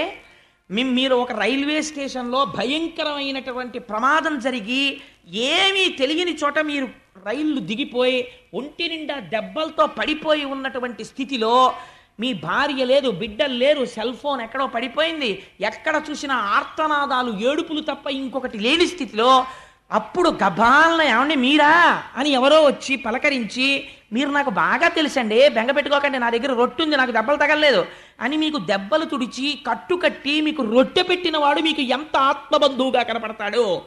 ఎవ్వరూ రాక అందరూ వదిలేసిన చోట నా స్వామి అండగా ఉండి చెయ్యి పట్టుకుంటున్నాడు. ఇది బంధుత్వమా, రక్షకత్వమా, ద్రోహబుద్ధ? ఆయనకి అమంగళత్వం అంటగడతావా? ఎంత సాహసం నీకు! అలాగైతే మంగళత్వము అమంగళత్వము ప్రపంచం అంతా ఉంది. ప్రపంచంలో జీవులు చచ్చిపోని ప్రదేశం ఒకటి నాకు చూపించండి, అప్పుడు దేశమంతా శ్మశానమే. కాబట్టి మొత్తం భూమండలం అంతా అమంగళం అయి ఉండాలి. లేదా అది అమంగళం కాకపోతే ఇదంతా అమంగళం కాకుండా ఉండాలి. ఏదో ఒక మాట ఉంటుంది అంతే తప్ప అది అమంగళం ఇది సుమంగళం అని నువ్వు అనకు. ఇది ఎలా మంగళం అవుతుంది? అంతా అమంగళమే అలాంటప్పుడు. ఎందుకంటే అన్ని చోట్ల చచ్చిపోతున్నారు కాబట్టి. కాబట్టి ఇప్పుడు ఏమైంది? ఉగ్ర పరేత భూనికేతనుండు, ఆయనంత ఔదార్యం ఉన్నవాడు, ఆయనంత రక్షకుడు ఎక్కడున్నాడు? ఇది తండ్రితనం అంటే. తండ్రి ఎప్పుడు వస్తాడండి? ఎవ్వరూ రానటువంటి స్థితిలో కష్టంలో పడిపోయి ఉంటే వచ్చేవాడు ఎవరో తెలుసా అండి? తండ్రి ఒక్కడే. మీరు ఎప్పుడైనా పేపర్లో చదవండి, 100 హత్యలో ఎక్కడో చేసి మోస్ట్ వాంటెడ్ లిస్ట్లో ఉండి ఆఖరికి ఆ వ్యక్తి దొరికి జైలుకు పట్టుకెళ్ళిపోతుంటే అందరూ వీడు దొంగ దొంగ దొంగ అంటుంటే అప్పుడు కూడా వాళ్ళు కన్న కొడుకుతనాన్ని చూసి ఏడిచేటటువంటిది, ఉరి తీసేస్తే ఆ శవం కోసం ఆ జైలు బయటకు వచ్చి కూర్చుని ఏడిచేది తల్లిదండ్రులే. నా స్వామి రుద్రభూమిలో ఉంటాడంటే అది కారణం. అయ్యయ్యో ఇంత శరీరం ఇచ్చాను రా, ఏమీ చేయలేకపోయాడు, పోన్లే నేనున్నాను నాన్న, బెంగెట్టుకోకోసారి కనపడదామని అక్కడ ఉంటాడు ఆయన. ఎంత మంగళప్రదుడండి ఆయన. ఉగ్ర పరేత భూనికేతనుండు వితత స్రస్త కేశుండు. జుత్తు విరబోసుకుని ఉంటాడని తిట్టాడు, కానీ అందులో ఒక గొప్ప శబ్దం ఉంది. కపర్దీ అని ఆయనకి పేరు. ఆయన పెద్ద జటాజూటంతో ఉంటాడు కాబట్టే గంగని పెట్టాడు. లేకపోతే గంగ ఎక్కడి నుంచి వస్తుంది? సగరపుత్రులు ఎలా తరిస్తారు? అటువంటి వాడు, ఆ వ్యోమకేశుడైనటువంటి వాడు ఎవరున్నాడో మీకు ఒక మాట చెప్పనండి. తీర్థయాత్ర చేసేటప్పుడు తీర్థయాత్ర ఫలితములు మీకు రావు. ఎందుకో చెప్పనా? మీరు ఒక నదీ స్నానానికి ఎడతారు, నేను స్నానం చేశాను అనుకుంటారు, మీకు ఆ ఫలితం ఇవ్వరు. ఎందుకు ఇవ్వరంటే నదీ స్నానం చేసేటప్పుడు నియమం ఉంది. ఒక మంత్రం చెప్తూ గట్టునున్న ఇసుక తీసి నదిలోకి విసిరి స్నానం చేయాలి. మనందరం కాకి స్నానం చేస్తాం, సంకల్పం లేని స్నానం చేస్తాం. కాబట్టి ఇలా మీరు స్నానం చేసి ఒడ్డుకు రాగానే ఫలిత అన్న అక్కడ ఒక కుర్చీ తిరుగుతుంటుంది. బ్రహ్మగారు సృష్టించిన కుర్చీ కళ్ళకి కనపడదు, అది తింటుంది ఆ పుణ్యాన్ని, తిని బతుకుతూ ఉంటుంది. దానికి అదే పని, నదిలో ఒడ్లని తిరుగుతూ ఉంటుంది. అది పుణ్యం రాకుండా మీ పుణ్యాన్ని తినేసేటటువంటి కృత్య మీరు నదులలో స్నానం చేసినప్పుడు మీకు ఆ శ్లోకాలు తెలియవు, మీకు ఆ మంత్రాలు తెలియవు. తెలియకపోయినా మీరు ఒక క్షేత్రాన్ని దర్శనం చేసి విడిచిపెట్టేసే ముందు కపర్దీ అన్నారనుకోండి, శంకరుడి జటాజూటం తలుచుకుని నమస్కారం చేస్తే మీరు వెళ్ళినటువంటి ఆ క్షేత్ర ఫలితమును కృత్యం ముట్టుకోలేదు, మీ పుణ్యం మీకే ఉంచుతాడు. ఇప్పుడు ఇది పవిత్రమా అపవిత్రమా? ఆయన జుట్టు ఇంతటి పవిత్రత కలిగినటువంటి జటాజూటం. కాబట్టి వితతస్రస్తకేశుండు అని ఇన్ని మాటలని ఆ కర్ణం ఒక మాట అన్నాడు, అశివుడు. అసలు శివుడు ఏమిటి అయినా అశివుడు అన్నాడు. మంగళప్రదుడు కానివాడిలా పైకి కనపడతాడు, కానీ ఆయన చేసేవన్నీ మంగళాలే. పైకి అమంగళంగా కనపడతాడు, కానీ అన్నీ మంగళప్రదమైన పనులే చేస్తాడు. అశివుడైన ఇతనికి శివుడను ప్రమాదమెట్లు కలిగే అని ఇన్ని మాటలంటే నిజంగా మంగళం చేసేవాడే కాబట్టే, అంత మహాజ్ఞాని కాబట్టి ఇన్ని అన్న తర్వాత తిరగబడిపోయాడు అనుకోండి శివుడు కూడా. అప్పుడు ఇంకా మీకు శివుడిని పట్ల నింద స్తోత్రం ఎలా అవుతుంది? అందుకే ఆయన ఏమీ అనలేదు, అలా నవ్వుతూ కూర్చున్నాడు అంతే. దూషణ భూషణ రెండూ ఒక్కలాగే ఉంటాయి వాళ్ళకి. అలా ఉండగలగడం చాలా గొప్ప విషయం అండి. దీనుల ఎడల దీనులు ఒక ఎక్స్ట్రీమ్, తనని ద్వేషించి మాట్లాడేటటువంటి వారి పట్ల, ఇద్దరి పట్ల, పూజనీయత పట్ల, దీనుల పట్ల ఏకకాలమునందు సమానంగా ఉండగలిగినటువంటి లక్షణము కేవలము బ్రహ్మమునకుంటుంది, బ్రహ్మమును అనుభవించిన వాడికి ఉంటుంది. ఇదో చిత్రమైనటువంటి విషయం. ఎందుకంటే ఎప్పుడో రమణాశ్రమంలో రమణులకు ఏదో ఉత్సవం చేసినప్పుడు ఇప్పుడు పెద్ద పెద్ద వాళ్ళందరూ వచ్చి ముందు భోజనం చేస్తారని అనౌన్స్ చేశాడు ఆశ్రమం సెక్రటరీ గారు. అదేంటి బైరాగులు వాళ్ళు బయట కూర్చున్నారు భోజనానికి, బైరాగులకి తర్వాత పెడతారు, ముందు పెద్దవాళ్ళందరూ భోజనం చేస్తారన్నారు. హైకోర్టు జడ్జీలకి పెద్ద పెద్ద వాళ్ళకి పంక్తి వేశారు. వాళ్ళతో పాటు మొదటి వరుసలో రమణ మహర్షిని కూర్చోబెట్టాలని రమణు లేరని వెతుకుతుంటే గేటు బయట బైరాగుల్లో ఈయన వెళ్ళి కూర్చునుంటే సెక్రటరీ గారికి ఎవరో చెప్పారు అక్కడ కూర్చున్నారండి ఆయనని. పరిగెత్తుకుంటూ వెళ్ళి దేవుడు భగవాన్ ఇక్కడ కూర్చున్నారన్నారు. బైరాగులకు తర్వాత అన్నారు కదా, అందుకని నేను ఇక్కడ కూర్చున్నానన్నారు. ఎంత ఆశ్చర్యం చూడండి. రేపు వస్తారే తత్వవిధానంద సరస్వతి మహారాజ్, ఆయన్ని నేను అపర సుఖబ్రహ్మ అని ఎందుకన్నానో తెలుసా అండి? అనవసరంగా నేను ఎవరిని పొగడను. తెగడకుండా ఉండేటటువంటి అదృష్టం నా నోటికి ఈశ్వరుడిచ్చి నన్ను ధన్యుణ్ణి చెయ్యాలి. ఎందుకన్నానంటే, మీరు తత్వవిధానంద సరస్వతి మహారాజుని భిక్షకి పిలిచి, అయ్యా నాకేం లేదండి సైకిల్ మీద వచ్చానంటే, అయ్యో దానికే ఉందండి రండి సైకిల్ ఎక్కేద్దాం, సైకిల్ ఎక్కి వచ్చేస్తారు. వచ్చేసి మీ ఇంటికి వచ్చి మీరు ఏ కు అన్న మాట కూడా రానివ్వరు. అసలు ఆయనకి కులము అన్న మాటే లేదు. ఎవరెవనివ్వండి, ఆయన భిక్ష పెట్టినప్పుడు ఈశ్వరుడు పెట్టాడు అంతే. అందరితో కలిసి అందరూ చూస్తుండగానే భిక్ష స్వీకరిస్తారు. నిన్నటి రోజున మీరు చూశారు కదమ్మా మా ఇంట్లో. తప్పించి ఆయనకి చాటు మాటు గోప్యం అలాంటివి ఏమి ఉండవు. అందరితో పాటు తింటారు. బ్రహ్మం ఏం తింటుందో నేను అది తింటున్నాను, ఈశ్వరుడు తింటున్నాడు అంతే, నేను తింటలేదు. అంత ఈశ్వర భావనతో ఉంటారు. ఒకరిని పిలవలసి వస్తే అసలు సాధారణంగా పేర్లు కూడా ఉపయోగం, మహాత్మా అని పిలుస్తూ ఉంటారు. ఇది బ్రహ్మమునందు రమించడం. నేనైతే యథార్థంగా ఏమనుకున్నానో తెలుసా అండి, తత్వవిధానంద సరస్వతి కాకినాడ 4 రోజులు ఇంత అమెరికా పర్యటన చేసి రావడం అన్నది కేవలం ఒక మిష. అసలు తత్వవిధానంద సరస్వతి మహారాజ్ ఈ ఊరు రావడం వెనకాతల కృష్ణ భగవానుని యొక్క కటాక్షం ఉంది అని అనుకుంటున్నాను. ఎందుకనంటే రేపు భీష్మ ఏకాదశి పర్వదినన్నాడు. తెలిసో తెలియకో నా బిడ్డలందరూ భాగవతం వింటున్నారు. భీష్మ ఏకాదశి నాడు మధ్యాహ్నం వారి దర్శనం ఇప్పించాలి, వారి అనుగ్రహ భాషను ఇప్పించాలి అనే ఈశ్వరుడు వారిని రప్పించాడు. రేపటి రోజున మనకి దర్శనం ఇస్తున్నారు. ఎవ్వరూ విడిచిపెట్టకండి. గంగా స్నానం కన్నా పవిత్రం వారి దర్శనం. తప్పకుండా అందరం కలిసి విష్ణు సహస్రనామ స్తోత్రం చేసి వారి దర్శనం చేసుకుని వారి అనుగ్రహ భాషణాన్ని విందాం. అందుకని రేపటి రోజున మనకి జరగబోతున్న దర్శనం సుఖబ్రహ్మ దర్శనమే, నాకేం అనుమానం లేదు అందులో. సో నేను ఎందుకు ఈ మాట చెప్పానంటే, ఉగ్ర పరేత భూ నికేతనుండు ఇన్ని మాటలు వాడి అశివుడైన ఇతనికి శివుడను ప్రమాదం ఎట్లు కలిగే. వాళ్ళకండి లోపల ఒకటి దాచుకోవడం బయటకు ఒకటి ఉండడం ఉండదు. ఎంత గోప్యం లేకుండా, ఎంత చక్కగా అరమరికలు లేకుండా కలిసిపోయి ఉంటారు. అలా ఉండడం ఒక్క బ్రహ్మజ్ఞానికి మాత్రమే సాధ్యమవుతుంది. అటువంటి శంకరుణ్ణి పట్టుకుని ఇన్ని మాటలు అన్నాడు. ఆయన ఏం మాట్లాడలేదు, కోపం వచ్చేసి అన్నాడు, ఇన్ని మాటలన్నా నువ్వు పలకలేదు, లేవలేదు, నమస్కరించలేదు, కాబట్టి నిన్ను శపిస్తున్నాను. ఇవ్వాల్టి నుంచి జరిగేటటువంటి యజ్ఞయాగాది క్రతువుల యందు నీకు హవిర్భాగము లేకుండుగాక అని శపించాడు. ఈశ్వరుడికి హవిర్భాగం లేనప్పుడు ఇంకా యజ్ఞం ఏమిటి, యాగం ఏమిటంటే అది యజ్ఞయాగాదులు అనిపించుకుంటాయి అవి, అదో అజ్ఞానం అంతే. కాబట్టి తన పరిధిని దాటిపోయి నీకు యజ్ఞములందు హవిస్సునందు భాగము లేకుండుగాక అని శపించి అక్కడి నుంచి కదిలిపోయి మంచి వేగంతో విస్సురుగా లేచి ఇంటికి వెళ్ళిపోతే అప్పుడు కూడా శంకరుడు ఏమనలేదు. అది విచిత్రం. ఇంత కోప్పడితే, ఇంత శపిస్తే ఏమీ అనలేదు, అలా ఊరుకున్నాడు. అగ్నిహోత్రానికి తగులుతుందండి. మీరు అగ్నిహోత్రంలోకి పట్టుకెళ్ళి దిక్కుమాలిన అగ్నిహోత్రాన్ని కొబ్బరి చెప్ప పెట్టి కొట్టారనుకోండి, కొబ్బరి చెప్ప కాలిపోతుంది అంతే, తప్పించి దానికి ఏమవుతుంది? అది రగిలిపోతున్న బ్రహ్మం, అది దానికి శాపం ఏం తగులుతుంది? అది అర్థం చేసుకోలేకపోయాడు, తను పాడైపోతాడని తెలుసుకోలేకపోయాడు. అయిపోయింది. కానీ లోకంలో ఒక విచిత్రమైనటువంటి తీరుంటుంది. అసలు వాళ్ళు బాగానే ఉంటారు, అక్కర్లేని వాళ్ళకి లేనిపోనేటటువంటి భేషజాలు ఎక్కువగా ఉంటాయి. శివుణ్ణి దక్షుడు తిడుతుంటే భృగువుకి సంతోషం కలిగింది. భృగువుకి సంతోషం కలిగి ఆయనకి కొంచెం విష్ణుప్రీతి ఎక్కువ భృగువుకి.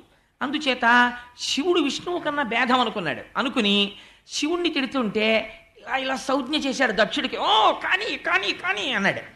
ఇవన్నీ చూశాడు నందీశ్వరుడు. ఈయనకి శివుడంటే ఇష్టం, నందికి వాహనం కదండి. ఈయనకి కోపం వచ్చింది, ఎక్కడలేని కోపం. మా శంకరుణ్ణి పట్టుకుని ఇంతంత శాపాలు, ఇన్నిన్ని మాటలు అంటాడా, నేను శపిస్తున్నాను దక్షుణ్ణి. ఏమిటో తెలుసా?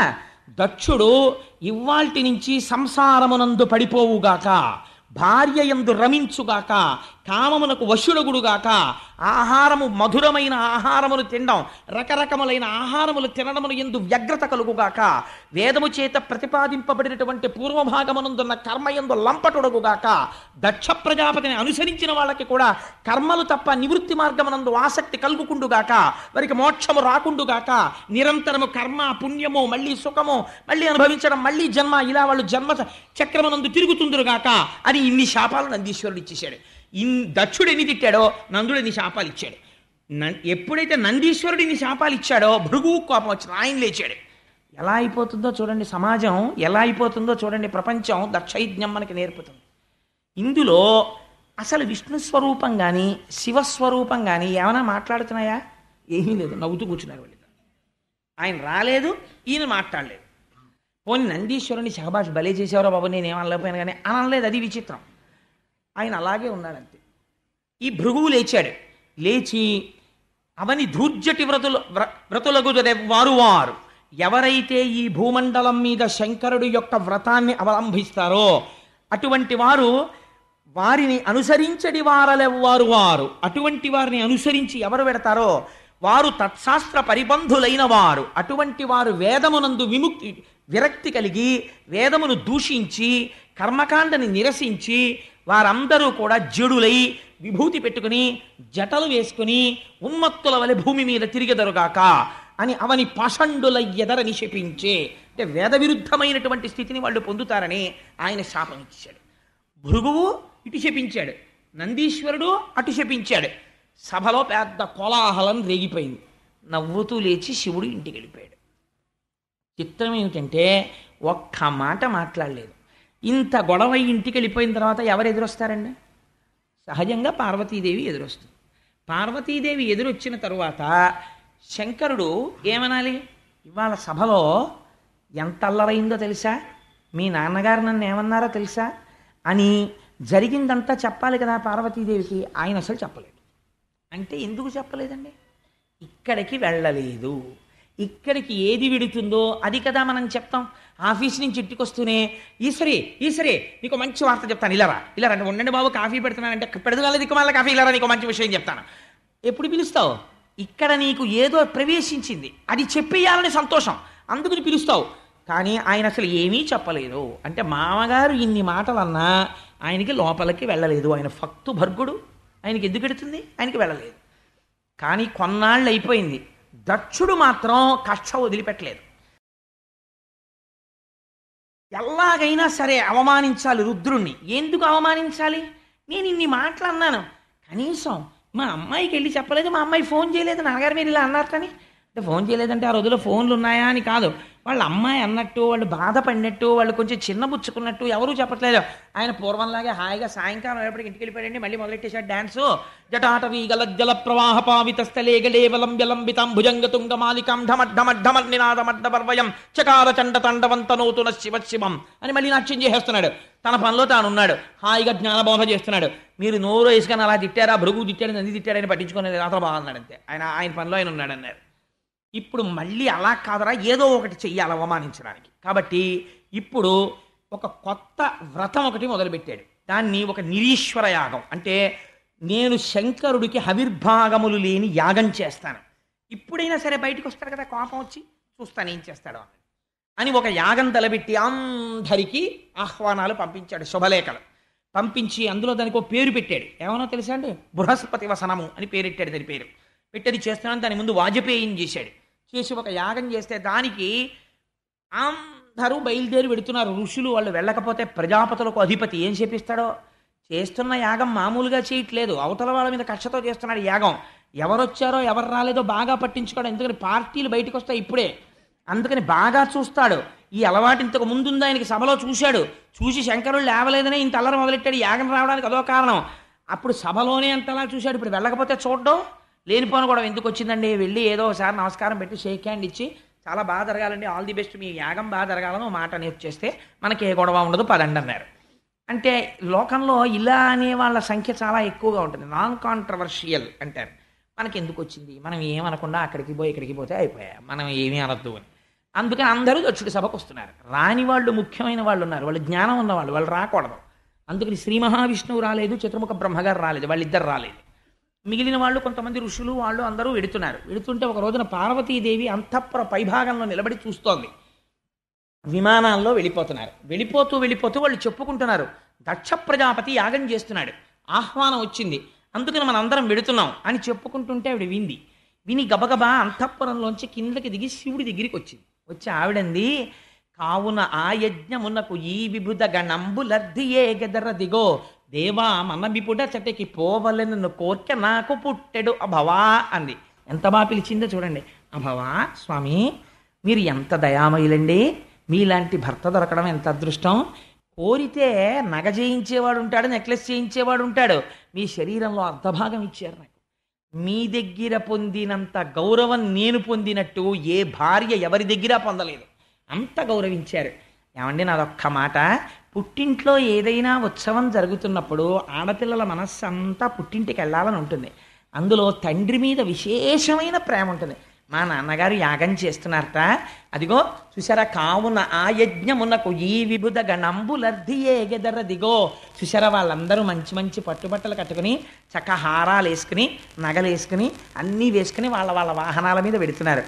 పైగా వెళ్ళిపోతున్న వాళ్ళు ఊరుకున్నారా, కైలాసం నుంచి వెళ్ళిపోతూ అక్కడ కనపడ్డ వాళ్ళని పార్వతీదేవి వెళ్ళిపోయిందా అండం. అంటే ఇంకా వెళ్ళలేదంటే అదేమిటి, కూతురు వెళ్ళొద్దు, మనమే వెళ్ళిపోతున్నాం, ముందెళ్ళాలి అసలు 10 రోజుల ముందు, ఇంకా వెళ్ళలేదా అంటూ వెడుతున్నాం. కాబట్టి ఏమండి నాకు వెళ్ళాలని ఉందండి, అందుకని మనమిపుడ చటకి పోవలెనను కోర్కె నాకు పుట్టెడు అభవా, నాకు కూడా మా తండ్రి గారు చేస్తున్న యాగానికి వెళ్ళాలి అని అనిపిస్తోంది. ఎందుకని, ఎంత కాదన్నా ఆడపిల్ల మనస్సు తండ్రి గారి ఏదో ఉత్సవం చేస్తున్నాడంటే ఆ తండ్రి ప్రేమ, ఆ తల్లి ప్రేమ, అన్నదమ్ములు అక్క చెల్లెళ్ళు అన్నీ గుర్తొస్తాయి. ఒక్కసారి నాకు వెళ్ళాలని ఉందండి అని ఆవిడ గమ్మత్తైన మాట అందండి. ఇవాళ రేపు మనందరం ఏమంటామో అదే మాటలు మాట్లాడింది భాగవతంలో పార్వతీదేవి. ఆవిడంది, ఏమండి మనం సాధారణంగా ఆడవాళ్ళు ఇళ్లలో ఒక మాట అంటుంటారు, మీరేమో ఎప్పుడు ఆఫీసు నాకు ఖాళీ లేదని మా శర్మగారిలా పొద్దున్న 8ంటికి వెళ్ళి రాత్రి 11 వరకు అక్కడే కూర్చుంటారు, కనీసం పోనీ పెళ్ళికి వెళ్ళామనుకోండి నలుగురు అక్కడికి వస్తారు, మా అక్క చెల్లెలని వాళ్ళని అందరినీ చూడొచ్చు అంటుంటారు. అలా ఆవిడంది, ఇప్పుడు ఈ జరుగుతున్నటువంటి యాగం చూడ్డానికి నాయనుజలు వారి ప్రాణనాథులతోడన్ బాయక ఒత్తురు మనమున్ పోయిననే వారి నచట కనుగొనగల్గున్. ఏమండి, మనం కూడా విడితే మీరు ఎప్పుడు తపస్సన అలా కూనుంటారు, మీరేమో ఏమీ పట్టించుకోరు. కానీ కనీసం ఇప్పుడు వెళ్తే మా 15 మంది అక్క చెల్లెళ్ళు వస్తారు, మా పిన్నులు వస్తారు, మా అమ్మ, మా తమ్ముళ్ళు అందరూ ఉంటారు కదా. మా నాన్నగారిని చూసి ఎన్నాళ్ళయిందో, ఒక్కసారి చూసొద్దామనిపిస్తోందండి, వెడదాం అంది. అనేటప్పటికీ శంకరుడు ఇలా చూశాడు. ఆహ్వాన పత్రాలు వాళ్ళందరికీ వెళ్ళాయి, వీళ్ళకి ఆహ్వాన పత్రం రాలేదు. కాబట్టి వెళ్ళచ్చా? అల్లుడు గారంటే ఎలాంటిది? ముందు పిలవాలి, పిలుపుకు గౌరవం ఉంది. పిలుపు అనేటటువంటిది ఒక ఉత్సవం జరుగుతున్నప్పుడు ఎలా పడితే అలా పిలవడానికి వీల్లేదు. దానికి ఒక మన్నన ఉంది, ఒక మర్యాద ఉన్నది. ఆ మర్యాద పాటించాలి, ఇంటికి వెళ్ళి గౌరవంగా ఆహ్వానించాలి. అంతేగాని ఏదో దిక్కుమాలాడిని పిలిచినట్టుగా పిలవడం అనేటటువంటిది మంచి పద్ధతి కాదు. దానికి ఒక గౌరవంతో గౌరవ పురస్సరంగా పిలవాలి. ఏదో తప్పనిసరి పరిస్థితి అయితే వేరు.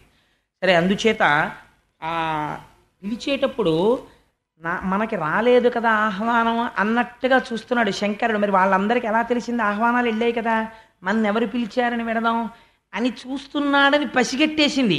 ఆయన మనస్సు తెలియని ఇల్లాలా మా తల్లి. అందుకని ఆవిడంది, ఏమండి పిలవలేదు అందుకే కదా మనం వెళ్ళకూడదన్నట్టుగా మీరు చూస్తున్నారు.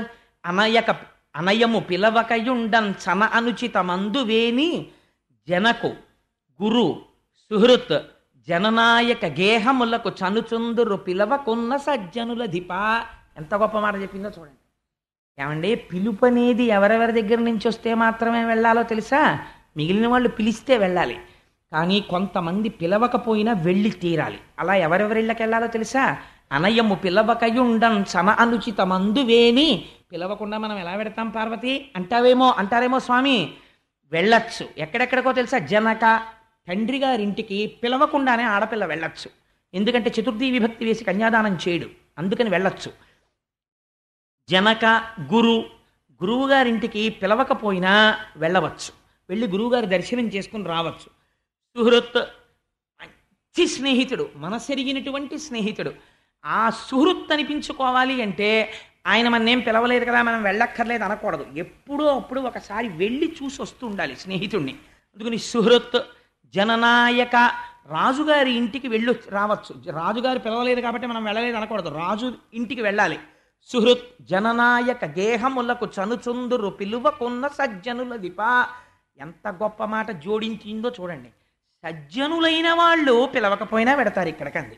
అంటే ఇప్పుడు వెళ్ళకపోతే పిలుపు లేదని నువ్వేమైపోతావు, కాబట్టి మనం వెళ్ళొచ్చు అంది ఆవిడ. ఆవిడ తెలివి తక్కువదండి, ఆవిడ మహాతల్లి, ఆవిడ సాక్షాత్ విద్యాస్వరూపిణి.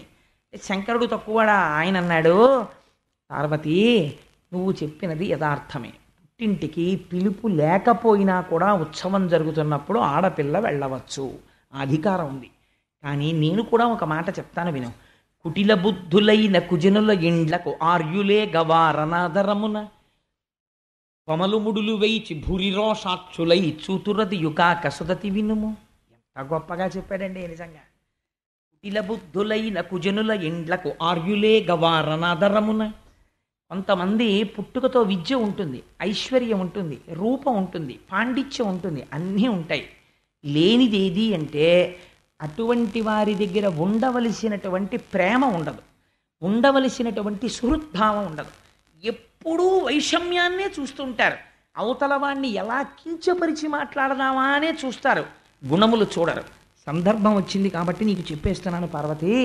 ఇతపూర్వం మీ తండ్రి గారు నన్ను ఒక సభలో అవమానం చేసి మాట్లాడారు, బాణముల వంటి మాటలు ప్రయోగం చేశాడు. దానికి అంతటికీ కారణం ఏమిటి? నేను లేచి నిలబడలేదు అని ఆయన అనుకున్నాడు. కానీ అసలు జరిగిన యథార్థం నేను చెప్తాను విను పార్వతి అన్నాడు. మీరు ఎప్పుడైనా పురాణంలో చూడండి, అసలు పార్వతీదేవికి చెప్పనిది శంకరుడు బయట చెప్పడు. పార్వతీదేవి అడుగుతుంది మనందరి తరపున, పార్వత్యువాచ అని పార్వతీదేవి అడుగుతుంది. అప్పుడు శంకరుడు దానికి జవాబు చెప్తాడు. శ్రీరామ రామ రామే తిరమే రామే మనోరమే. అది కూడా అలాగే వచ్చింది శివుడు చెప్తేనే. జ్ఞానం అంతా శివుడి వైపు నుంచే వస్తుంది లోకంలోకి. అందుకని ఇప్పుడు నీకు ఒక నిజం చెప్పేస్తున్నాను. మీ తండ్రి గారు అలా మాట్లాడారు, దానికి అంతటికీ కారణం నేను నమస్కరించలేదని. ఒక యథార్థం చెప్తున్నాను చూడు. దేహభ్రాంతి కలిగినటువంటి వాడు తను వస్తున్నప్పుడు తన శరీరమునకు నమస్కారం చెయ్యాలని కోరుకుంటాడు. కానీ ఆత్మస్థితిగతుడైనటువంటి వాడు అంతటా నిండి నిబిడీకృతమైనటువంటి వాసుదేవుడే లోపల నడిచొస్తున్నాడు అనుకుని ఆ బ్రహ్మమునందు రమిస్తున్నవాడు ఆ వాసుదేవ దర్శనం చేసుకుని అలాగే ఉండి ఆ వాసుదేవుడికే తన మనస్సులో నమస్కారం చేస్తాడు. నేను అలా చేశాను మీ నాన్నగారికి.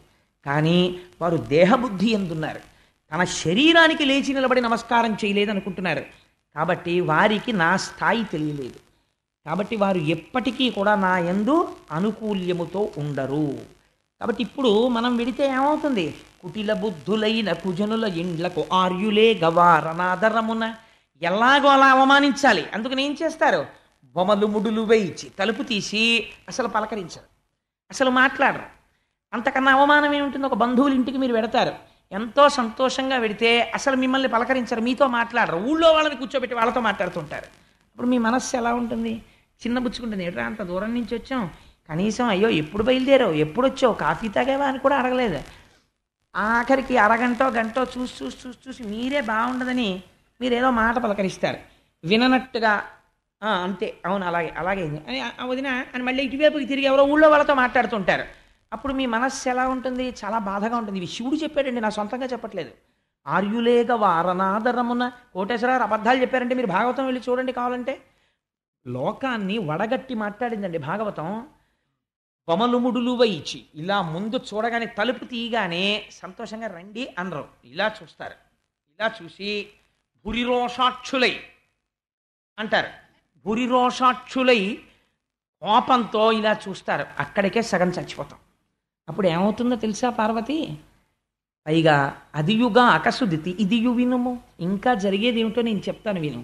వాళ్ళు ఎంత దారుణమైన మాట మాట్లాడతారు, ఎంత అవమానిస్తారంటే దాని వలన రాత్రి నిద్ర పట్టదు. ఇంటికొచ్చి నీ ఇంట్లో నీ మంచం మీద నువ్వు పడుకుంటే ఆ మాటలే శూలాల్లా గుచ్చుకుంటుంటే నిద్రపోక కన్నులంబట నీరు వస్తుంది. కాబట్టి బంధువైనా సరే ఆదరణ లేనివాడైనప్పుడు వాడు ఎంత గొప్పవాడైనా వాడి గడప తొక్కకుండా ఆర్యులు ఉండవచ్చు. అంతకన్నా దూరపు బంధుత్వం ఉన్న వాళ్ళ ఇంటికి వెళ్ళు, దగ్గర బంధుత్వమైన వాళ్ళ ఇంటికి వెళ్ళక్కర్లా. ఎందుకు వెళ్ళక్కర్లా? వాళ్ళకి మర్యాద తెలియదు, ప్రవర్తన తెలియదు, అందుకని వెళ్ళక్కర్లేదు నువ్వు. ఆర్యులే, ఇది భాగవతం చదువుకున్నవాడైతే అలా వెళ్ళకపోతే వాడు ఎందుకు తప్పు పట్టడానికి వీల్లేదు. వీడు మా ఇంటికి రాడు అక్కడికి వెడతాడే అని అడగడానికి వీల్లేదు. నీ ప్రవర్తన మార్చుకో, వాడు వస్తాడు నీ ఇంటికి. ఈ శంకరుడు చెప్పిన తీర్పు.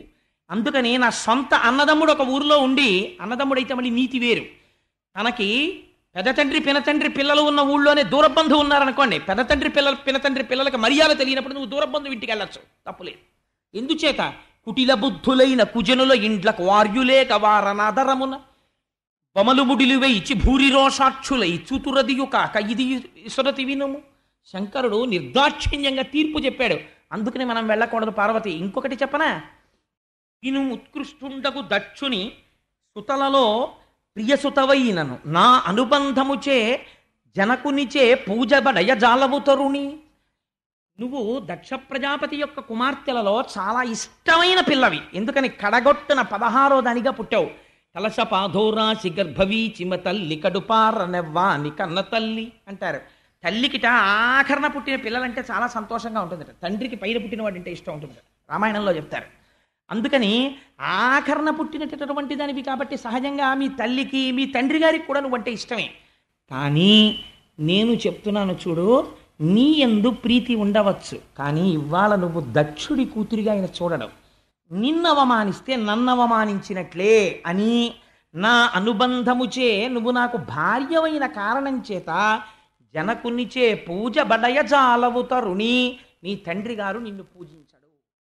ఆ తర్వాత నువ్వు చాలా బాధపడిపోతావు, మరణ సదృశమైన వేదన పొందుతావు అలాంటి వాళ్ళు ఇళ్ళకెడితే. కాబట్టి వెళ్ళకు, తప్పు లేదని చెప్పాడు. ఆవిడంది, కానీ నాకు వెళ్ళాలని అనిపిస్తోంది అంది. నువ్వు వెళ్ళి రావచ్చు అన్నాడు, నువ్వు వెళ్ళవచ్చు అన్నాడు. ఆయన త్రికాలజ్ఞుడు, ఆయనకి తెలియదండి. అనేసరికి తల్లి గబగబా పక్కన పరమశివుడు రావట్లేదు అన్న బాధతోటే బయలుదేరింది. అబ్బో ఏమి వర్ణన చేస్తారో, ఆ కాళ్ళకున్నటువంటి గజ్జలు మోగుతుండగా పట్టుపుట్టం కట్టుకుని అమ్మవారు బయలుదేరితే వెంటనే శివుడు సైగ చేశాడు, ప్రమథగణాలందరూ అమ్మవారు ఆడుకుంటూ వెళ్ళడానికి పూలబంతులు, మధ్యలో చూసుకోవడానికి అద్దాలు, పెట్లతో బంగారు ఆభరణాలు, చీనాంబరాలు అన్నీ పట్టుకుని అమ్మవారి వెనకాతల ఎందుకైనా మంచిదని రక్షణగా మణిభద్రుడితో కలిసి ప్రమథగణాలు బయలుదేరాయి. అందరూ కలిసి పుట్టింటికి వచ్చారు. వచ్చేటప్పటికి దక్ష ప్రజాపతి ఎదురుగుండా కూర్చునున్నాడు. దక్ష ప్రజాపతి పరివారం అంతా కూర్చునున్నారు. ఆ యాగం దేనికోసం చేస్తున్నాడు? శివుణ్ణి అవమానించడానికే చేస్తున్నాడు. వృషభవాహనం దిగి పార్వతీదేవి ఇంట్లోకి వస్తోంది. ఏ తల్లి అనుగ్రహం ఉంటే పసుపు కుంకాలు నిలబడతాయో, ఏ తల్లి అనుగ్రహం ఉంటే ఐశ్వర్యం వస్తుందో అటువంటి తల్లి నడిచి వస్తోంది తన కూతురై దాక్షాయణి అని పేరు పెట్టుకుని. లేవలేదు, పలకరించలేదు.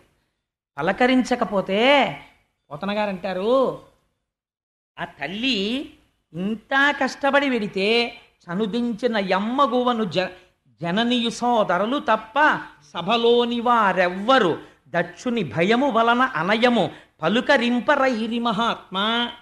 కనీసం ఆ దక్ష ప్రజాపతి యొక్క భార్య, అక్క చెల్లెళ్ళు తప్ప, అన్నదమ్ములు తప్ప దక్షుడు ఏమ్మా వచ్చావా అని కూడా అనలేదు.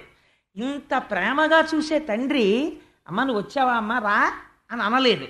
ఇది ఇక్కడ భర్తని నిందించాడు. తను వచ్చింది, అమ్మ వచ్చావా అని కూతురు మీద ప్రేమ చూపించలేదు. చాలా బాధపడింది. ఆ తల్లి వచ్చింది, పిన్నులు వచ్చారు, అన్నదమ్ములు వచ్చారు, పలకరించారు.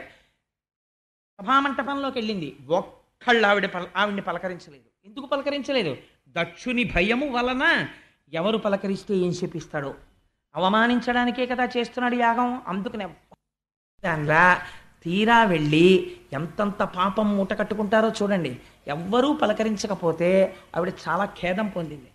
ఆఖరికి యాగమంటపంలో అమ్మ అలా కూర్చో అని అనలేదు. అనకపోతే మణిభద్రుడు అన్నవాడు చూశాడు. అమ్మవారు ఉగ్రమైన తేజస్సుతో చూస్తోంది, సమస్త బ్రహ్మాండములను కాల్చేస్తుందా అన్నట్లు. ఇప్పుడు చూశాడు. చూసి విచ్చుకత్తులు పైకి తీశారు. చంపి అవతల పారేస్తాం ఈ దక్షుణ్ణి అన్నారు. అమ్మవారి కోపం. అమ్మవారు వారించింది, చంపకండి అని పిలిచింది. దక్షుణ్ణి ఇలా రా అంది. వచ్చాడు, నిలబడ్డాడు. ఏమిరా నీ అహంకారం? నీ చిత్తం వచ్చినట్టు కూశావా పరమశివుణ్ణి పట్టుకుని? ఇప్పుడు చెప్తున్నాను నీకు ఒక మాట. పరగచితాస్తి భస్మ నృకపాలధరున్ ఉగ్రపరేత భూచరుండని పిశాచయుక్తుడని శర్వున మంగళగాతలంపరెవ్వరున్ మరి అవ్వాక్పతి ముఖ్యులం మహాత్ము పాద సరోజ రేణువులు సమ్మతి దల్పరెమస్తకంబులన్ అని అడిగింది. నువ్వు మాట మాట్లాడితే ఒక మాట చెప్తున్నావని నాకు తెలిసింది. ఎప్పుడు మాట్లాడినా పరగచితాస్తి భస్మ, బూడిద రాసుకుంటాడు, భూతప్రేతాలతో తిరుగుతాడు, శ్మశానంలో ఉంటాడని కారు కూతలు కూస్తున్నావు శంకరుణ్ణి ఉద్దేశించి. నీ హద్దు నువ్వు తెలుసుకున్నావా? నీకెప్పుడైనా తెలుసా ఎందుకు తిరుగుతాడో? శివుడు పైకి ఎంత అమంగళంగా కనపడతాడో లోపల ఎంత మంగళకరుడో ఎప్పుడైనా విచారణ చేశావా? ఓరి చేతకాని చవట, శివుడే అంత అమంగళకరుడైతే ఆ వాక్పతి ముఖ్యులం మహాత్ము చరణ సరోజములన్ సమ్మతి దాల్పరే మస్తకంబులన్, ఏ చతుర్ముఖ బ్రహ్మ బొటనవేల్లోంచి నువ్వు పుట్టావో ఆ బ్రహ్మగారు పరమశివుడి యొక్క పాదరేణువుల్ని తల మీద చల్లుకుంటున్నాడు నాకు శక్తి రావాలని. బ్రహ్మగారిని చూసైనా నీకు బుద్ధి రాలేదరా? ఇంకా ఎందుకు మాట్లాడుతున్నావు? శంకరుడి గురించి తక్కువ చేసి ఎందుకు మాట్లాడుతున్నావు? శివ అన్న మాట నోటి వెంట వస్తే కొన్ని కోట్ల జన్మలలో చేసినటువంటి మహాపాతకములు దగ్ధమవుతాయి. అటువంటి శివనామాన్ని పట్టుకుని తక్కువ చేసి మాట్లాడతావా? పవి పుష్పంబగు అగ్ని మంచగు నాకూపారంబ భూమిస్థలంబగు శత్రుండతిమిత్రుడు విషము దివ్యాహారమౌ నెన్నగా అవనీ మండలి లోపలం శివ శివేచ్ఛాభాషణోల్లాసకిన్ శివ నీ నామము సర్వవశ్యకరమౌ శ్రీకాళహస్తీశ్వర అంటాడు దూర్జటి. శివనామం చెప్పుకున్న వాడికి లోటు లేదు. పవి పుష్పంబగు, రాయి కూడా పువ్వు అయిపోతుంది, సముద్రము భూమి అయిపోతుంది, వజ్రము పూలదండ అయిపోతుంది. అంతటి అభయంకరుడై ఎవరి నామం చెప్పుకుని లోకాలన్నీ సంతోషపడిపోతున్నాయో అటువంటి మహాత్ముణ్ణి పట్టుకుని అనరాని మాటలంటావా? దాని లోపల ఉన్నటువంటి తత్వాన్ని తెలుసుకునే ప్రయత్నం చేయకుండా నీ చిత్తం వచ్చినట్టు మాట్లాడతావా? పైకి మాంసనేత్రమునకు ఏది కనపడుతోందో అది చూసి దాన్ని బట్టి నువ్వు మాట్లాడడం నేర్చుకున్నావా? ఇలా మాట్లాడవచ్చా? ఇదే నీకొక మాట చెప్తున్నాను. అసలు శాస్త్రమునందు సిద్ధాంతమేదో తెలుసా? ఆవిడొక మాట అడిగింది. భర్గు తిరస్కరించిన వారి జిహ్వ కోయవలయు. ఎవడైనా సరే శంకరుణ్ణి నింద చేస్తే వాడి నాలుక పట్టి పైకి లాగి కొండ నాలుక వరకు కత్తితో కోసివేయవచ్చు. అటులు చేయకుంటివేని కర్ణరంధ్రములు మూసి వెడయవలయననుచు ధర్మదులు పలికిరనగా. అలా నీకు చెయ్యడానికి అధికారం లేకపోతే, ఎదుటివాడి నాలిక కోసేయకూడదు, నాకు అధికారం లేదనుకుంటే, ఉత్తర క్షణం ఎక్కడ శివనింద జరిగిందో అక్కడ చెవులు మూసుకుని బయటికి వెళ్ళిపోయి ఆ రోజు అన్నం తినడం మానేయాలి ప్రాయశ్చిత్తంగా. అలా చేయకపోతే వాడు అధమాధముడైపోతాడు. అలా మాట్లాడకూడదు శంకరుడి గురించి. నువ్వెందుకు మాట్లాడుతున్నావు ఇలాగా? ఇంకొక మాట చెప్తున్నాను. జనుల అజ్ఞానమునన్ భుజించిన జుకుప్సంబైన అన్నంబు సయ్యన వెళ్ళించి పవిత్రుడైన గతి. ధర్మాత్ముండు ఈశ్వరుడు అఘను దుష్టాత్ముండవై నిందించిన నీ తనూభవయనంగా నోర్వ ఈ హేజభాజనమైన శరీరమును విడిచి భస్వచ్ఛుద్ధి ప్రాపించదన్నది. నువ్వు దుర్మార్గుడివి, దుష్టాత్ముడివి. అందుకే శంకరుణ్ణి నింద చేశావు. జనుల జ్ఞానమునన్ భుజించిన జుగుప్సంబైన అన్నంబు సయ్యన వెళ్ళించి. తినకూడని అన్నం తినేశాడు. తీరా తెలిసింది ఆ పురుషులో బల్లి పడిపోయిందని. వెంటనే ఏం చేస్తాడు? నోట్లో వేలు పెట్టుకుని కక్కేస్తాడు. అలా నేను ఇవాళ ఒక నిర్ణయం తీసుకున్నాను. ఇక ముందు నేను ఎప్పుడైనా పరమ పవిత్రుడైన శంకరుడి సాన్నిధ్యంలో కూర్చునుంటే చూసిన వాళ్ళు దాక్షాయిణి అని పిలుస్తారు. నీ దుర్మార్గుడవైన నీ కుమార్తెగా దాక్షాయిణి అని పిలిపించుకోవడానికి నేను ఇష్టపడను. నాకు ఆ పేరు ఇంకా ఇష్టం లేదు. అందుకే నేనేం చేస్తానో తెలుసా? హేయభాజనమైన ఈ శరీరమును విడిచి భాస్వచ్ఛుద్ధి ప్రాపించదన్. నేను ఈ శరీరాన్ని వదిలిపెట్టేసి అగ్నిహోత్రంలో కలిసిపోతున్నానండి అని పద్మాసనం వేసి కూర్చుంది. పలకరించలేరు దుర్మార్గుడు. పద్మాసనం వేసి కూర్చుని అమ్మవారు ప్రాణ అపాన వ్యాన వాయువుల్ని నాభిస్థానమునందు నిలబెట్టింది. ఆ పైన ఉదాన వాయువుని తీసుకొచ్చి హృదయం మించి పైకి తీసుకొచ్చి కనుభముల మధ్యలో నిలబెట్టి ఇంద్రియములన్నింటిలోంచి అనిలం అనేటటువంటి అగ్నిని ప్రేరేపణ చేసి ఆ యోగాగ్ని ఎందు శరీరాన్ని దగ్ధం చేసి బూది కుప్పై కింద పడిపోయింది. కింద పడిపోగానే హాహాకారాలు మిన్నుముట్టాయి సభలో. మిన్నుముట్టి అరే రే రే రే కన్న కూతురు యాగశాలలో ప్రాణం విడిచిపెట్టింది.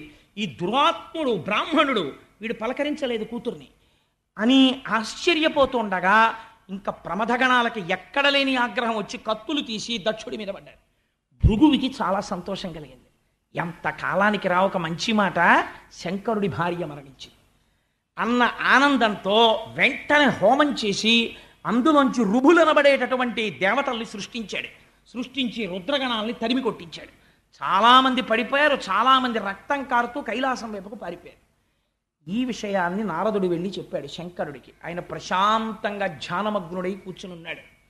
కూర్చున్నవాడి దగ్గరికి వెళ్ళి చెప్పాడు నారదుడు, అయ్యా నీ భార్య విడితే దక్షుడిలా ప్రవర్తించాడు. నీ భార్య శరీరం విడిచిపెట్టేసింది, యోగాగ్నిలో దగ్ధమైపోయిందని చెప్పాడు.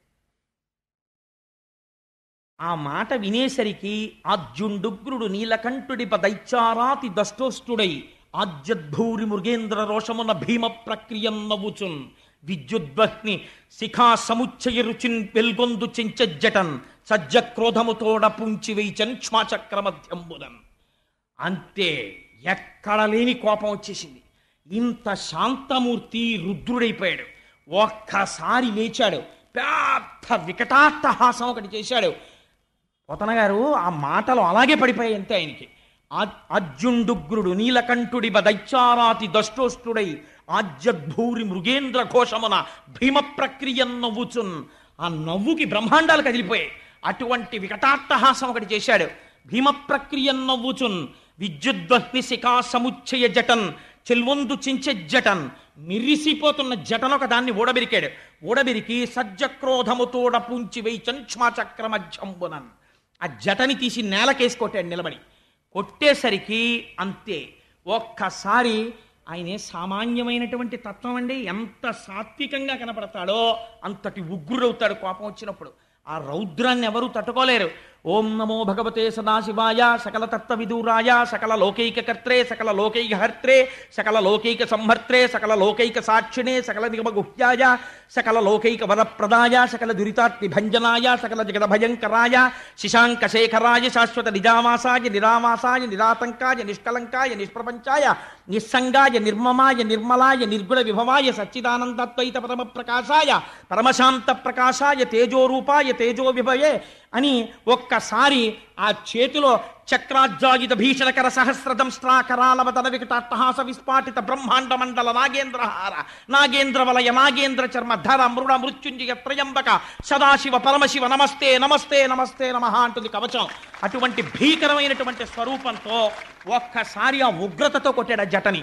కొట్టేటప్పటికి అందులోంచి అభ్రంలిహాదభ్ర విభ్రమ భ్రభ్రమ కృన్నీల దీర్ఘ శరీరమమల ప్రజ్వల జ్వలన దీప్త జ్వాలిక జ్వాల జజ్వల్యమాన కేశములు మెరయ జడ్డ దిగ్వేదండ శుంఠాప దుర్దండ సహస్రధృతి హేతి సంఘమప్ప వీక్షణత్రయలోక వీక్షణద్యుతిలోక నీక్షణగతి దుర్నిరీక్షమప్ప గ్రకచ కఠిన కరాళ దంస్ట్రలు మెరయ ఘన కపాలాస్తి మలికలు దనరా లోక భీకర రుద్రుడగుచు మారట రుద్రుడగుచు వీరభద్రుడు దయించే. ఆ జట పెట్టి కొట్టేటప్పటికే ఒక పెద్ద శరీరం పుట్టింది అందులోంచి. ఆ శరీరాన్ని చూసేటప్పటికే హడిలిపోయారంటే ఒక మోస్తరువాడు పలకలేకుండా వీరభద్రావతారం అంటే అలా ఉంటుంది. అభ్రం లిహాదభ్ర విభ్రమ భ్రభ్రమ కృన్నీల దీర్ఘ శరీరమర అటువంటి నాటి స్వరూపం. అది పుట్టగానే ప్రజ్వల జ్వలన దీప్త జ్వాలిక జ్వాల జజ్వల్యమాన కేశములు మెరయ మిరిసిపోతున్నటువంటి జుత్తు జండ దిగ్వేదండ శుంఠాభ దుర్దండ సహస్రధృతి హేతి సంఘమొప్ప అటువంటి వాడై ఘన కపాలాస్తి మలికలు తనరా పెద్ద కపాలమాల ధరించాడు. వేసుకుని పెద్ద ఉద్వేగంతో ఒక్కసారి దూకాడు. దూకి శంకరుడి పాదాలకి నమస్కరించాడు. అనఘుడు రుద్రుచేరి ముదమార ప్రదక్షిణమాచరించి అనివార్యగతి వేగంబున కుంభిని దక్కతలన్ పదంబుల మణి నూపురం మ్రోయ భీషణ దంస్ట్రలున్ వెలుగా ఒక్కసారి బయలుదేరాడు. ఆ బయలుదేరినటువంటి శబ్దం ఎలా వచ్చిందంటే ఆ పరమశివుడి దగ్గరికి వచ్చి ఒకసారి ప్రదక్షిణం చేశాట. ప్రదక్షిణం చేసి ఆయన పాదాలకి నమస్కారం చేశాడు. తండ్రి నాకేం ఆనతన్నాడు. పార్వతీదేవి శరీరాన్ని విడిచిపెట్టింది. అప్పటికి పార్వతి కాదు సతీదేవి శరీరాన్ని విడిచిపెట్టింది. దక్షయజ్ఞాన్ని ధ్వంసం చేయి అన్నాడు. అనగానే ఆయన కాళ్ళకి ఉన్నటువంటి ఆ మణి మంజీరములు పెద్ద ధనులు చేస్తున్నాయి. ఆ ధనులు చేసేటట్టుగా ఒక్కసారి భీషణ ధనుల్ మెరయ పెద్ద పెద్ద ధనులు వచ్చేటట్టుగా కృతాంత కాంత శితస్ఫుట శూలము పట్టి చెచ్చరన్ ఒక పెద్ద శూలం పట్టుకుని బయలుదేరాడు. ఎలా ఉంది ఆ స్వరూపం? ప్రళయతాండవం చేసి లోకాలన్నింటినీ లయం చేసేసే ముందు ఈ భూమండలాన్ని మోసేటటువంటి 4 ఏనుగుల్ని శంకరుడు తన త్రిశూలానికి గుచ్చి భుజం మీద వేసుకుని ప్రళయతాండవం ఎలా చేస్తాడో అలా బయలుదేరాడు. బయలుదేరితే ఆ ధ్వనితో ప్రమదగణాలన్నీ వచ్చేస్తున్నాయి. వచ్చేస్తుంటే యాగంలో ఉన్న వాళ్ళు విన్నారు ఆ శబ్దాన్ని. విని ఏమిట్రా ఈ శబ్దం, ఇంతకు ముందు ఎప్పుడూ వినలేదు, ఏం జరుగుతోంది అన్నారు. దక్ష ప్రజాపతి భార్య అనుకుంది ఉపద్రవం వచ్చేసింది, మా ఆయన చెయ్యకూడని పని చేసేసాడు అనుకుంది. ఇంతలోకి అక్కడ ఉన్న వాళ్ళందరూ అనుకున్నారు, ఒరే ఎటువంటి వాడరా మహానుభావుడు, అట్టి దేవుని ఈశ్వరు అభవు సద్గుణశాంద్రు అటువంటి వాణ్ణి రోషింపచేసిన మనకు కల్గొనే మంగళములు పద్మగర్భునకునైనా అటువంటి దేవుడు పిలిస్తే చాలు శంభో శంకర అంటే చాలు ప్రసన్నమైపోతాడు. అటువంటి వాణ్ణి రోషింపచేశాం, కోపం వచ్చేట్టు చేశాం. ఇక్కడండి ఒక పెద్ద రహస్యాన్ని దాచారు. శంకరుడికి రోషం రాదు, ఏం చేసినా రాదు. అలా వచ్చేస్తే జ్ఞాని ఎందుకు అవుతాడండి? భర్గతత్వం పోలేదు. మరి ఇక్కడ పోయిందా లేదా కోపం వచ్చేసి? ఏమండి మీరు అంత నూరేసుకు చెప్పారే ఇంతటిదాకా భర్గుడు భర్గుడు భర్గుడని, మరి ఇప్పుడు కోపం వచ్చింది కదా అని మీరు అడగచ్చు. ఇక్కడ వేదం ఏం చెప్పిందో తెలుసా అండి? పిల్లలు గాడి తప్పిపోతే పిచ్చ పిచ్చ మాటలు మాట్లాడడం మొదలెడితే, పార్టీలు కడితే, లేనిపోనిటువంటి విషయాల్ని తీసుకొస్తే ఈశ్వరుడి విషయంలో భగవంతుడు రుద్రుడవుతాడు. పిల్లలకి బుద్ధి చెప్పించవలసి వచ్చినప్పుడు అమ్మవారు శివా విశ్వస్య భేషజీ, పిల్లలకి ఒక రోగానికి ఓ మందెయ్యాలనుకుంటుంది. ప్రశాంతంగా కూర్చున్న తండ్రిని రేకెత్తిస్తుంది. అప్పుడు ఆయన ఏమవుతాడు? శివుడు రుద్రుడవుతాడు. అప్పుడు ఎవరాపలేదు, అప్పుడు అనుభవిస్తాడు. ఆ రుద్రుడై వస్తాడు. వస్తే ఏమైంది? వీరభద్రుడు ఉదయించాడు. అసలు ఆయన రానేలేదో జటెట్టి కొట్టాడంతే. ఇంకా ఆయనే వస్తే ఎలా ఉంటుందో ఆలోచించండి. కొడితే అందులోంచి వీరభద్రుడు పుట్టాడు. కాబట్టి ఇప్పుడు మళ్ళీ ఎవరు ఆపాలి? మళ్ళీ ఆ రుద్రుణ్ణి శివుడు ఎవరు చేయాలి? శివా రుద్రస్య భేషజీ, మళ్ళీ ఆ రుద్రుణ్ణి శివుడిగా ఆవిడే చెయ్యాలి. ఎక్కడ చేసింది? లోకోపకారానికి హాలాహల భక్షణంలో ఆవిడే మళ్ళీ పిల్లల్ని రక్షించడానికి హాలాహల భక్షణం చేయించింది. ఇది అమ్మవారి యొక్క శక్తి. ఈయనతో వీళ్ళకి బుద్ధి చెప్పించాలి అనుకుంది. అందుకు వెళ్ళింది ఆవిడ. మొగుడి మాట వెనక వెళ్ళడం కాదు, వీళ్ళకు ఒక బుద్ధి చెప్పాలి దక్ష ప్రజాపతికి. లేకపోతే ఆవిడికి తెలియకపోవడం ఏంటండి? వెళ్ళి ఆవిడ శరీరం వదిలిపెట్టింది ఇప్పుడు, కానీ లేవడు రుద్రుడు కాడు. ఆవిడ ఎప్పుడూ శక్తి స్వరూపంగా అయ్యవారితోనే ఉంటుంది. అంతే వీరభద్రుడు వచ్చేశాడు. వచ్చేసి యజ్ఞమంటపాలన్నీ పడగొట్టేశారు. ఎంత గొప్ప యజ్ఞధ్వంసమో పడగొట్టేశారు. ఆ అగ్ని కార్యం చేసేటటువంటి మంటలు లేస్తున్నాయి. ఈ మంటలకి గౌరవం ఏమిట్రా అన్నారు. ఈ అగ్నిహోత్రుడు రుద్రుడు లేని యాగం జరుగుతుంటే ఇంత సహకరించి హవిస్సులు తీసుకెళ్తుండడమా, సిగ్గుండక్కర్లేదు అని మూత్రం పోసి ఆపేశారు ఆ యజ్ఞ అగ్నిహోత్రంలో ఉన్న ఆ యజ్ఞగుండాల్లో ఉన్న అగ్నిహోత్రాన్ని ఆపేసి భృగువు దగ్గరికి వెళ్ళాడు నందీశ్వరుడు. ఏమిరా నువ్వేనా ఆనాడు సభలో శంకరనింద జరుగుతుంటే ఇలా కళ్ళెగరేసిన వాడివి నువ్వే కదా, ఇప్పుడు అనుభవిస్తావు దానికి శిక్ష అని గడ్డం కింద ఎడంచెయ్యేసి పట్టుకొని ముంజికాయని బొటనవేలు పెట్టి పైకెత్తేసినట్టు బొటనవేలుతో 2 గుడ్లు ఉత్తరించేశాడు.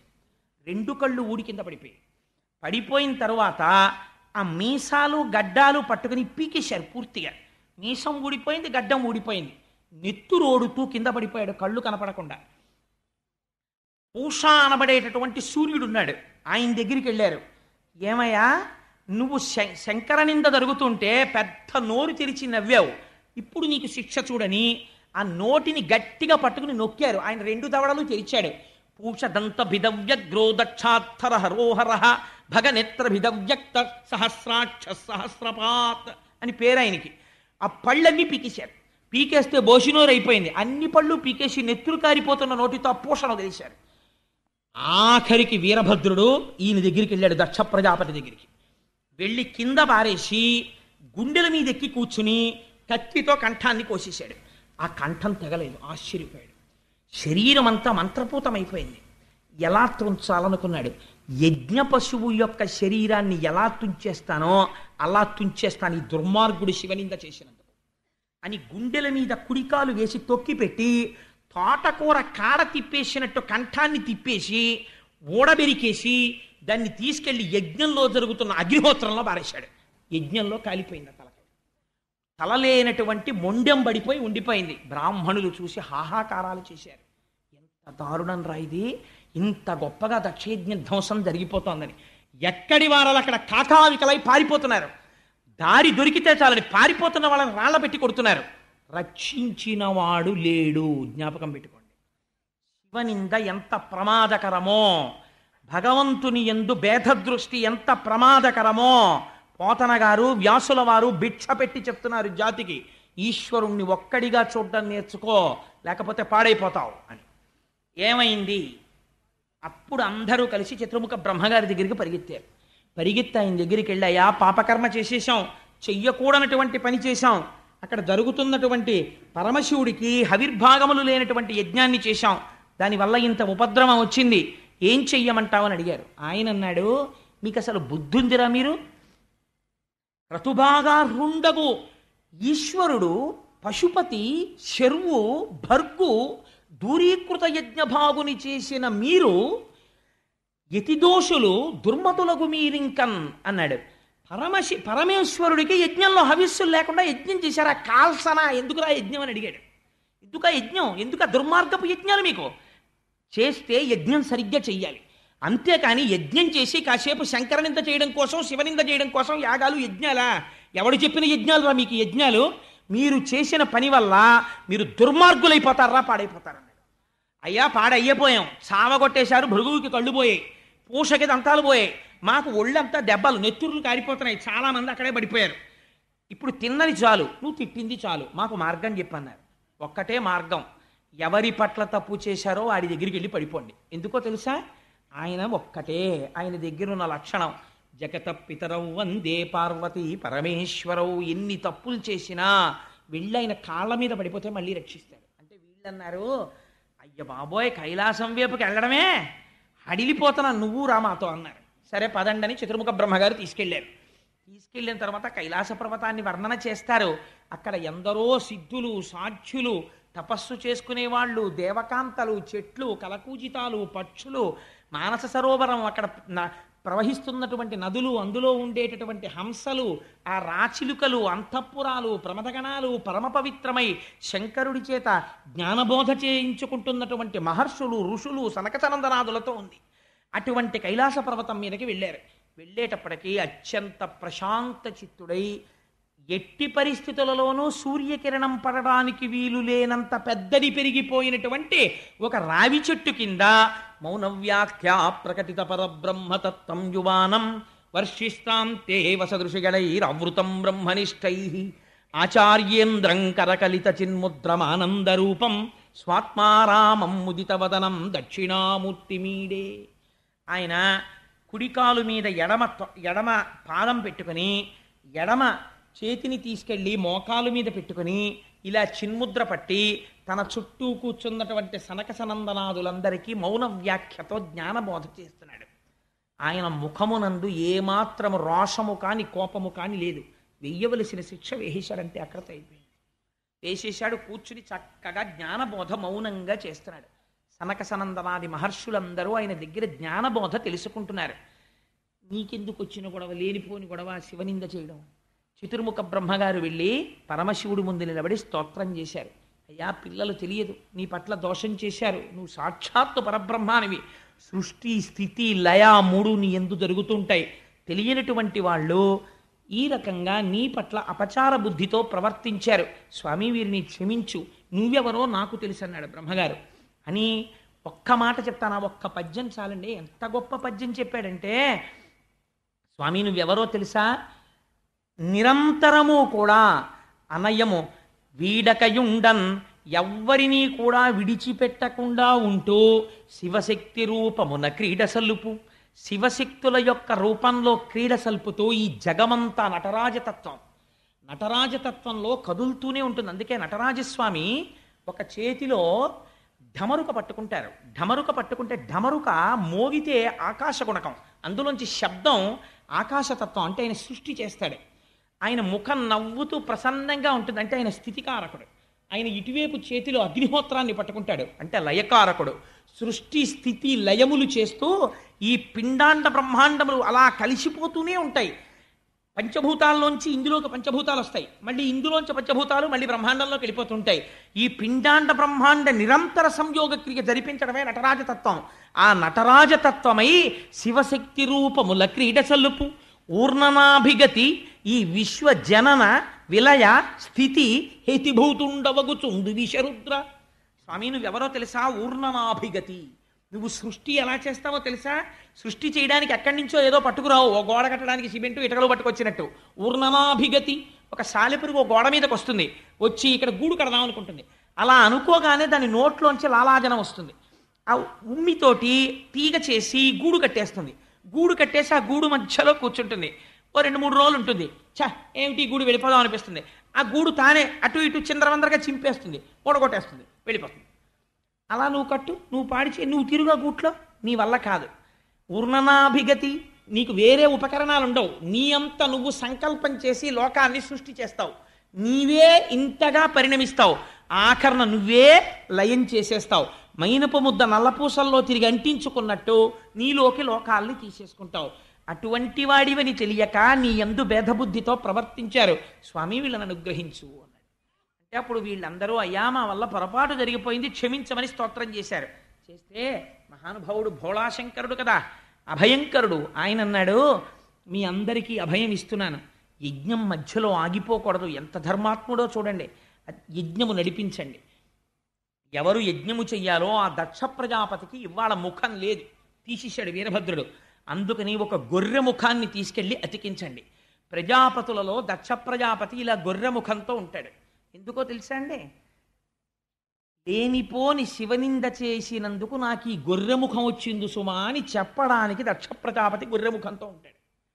అప్పుడు మిగిలినటువంటి యజ్ఞ భాగాన్ని పూర్తి చేస్తాడు. పూష తాను ఏదైనా తినవలసి వచ్చినప్పుడు యజమాని యొక్క దంతములతో తింటాడు.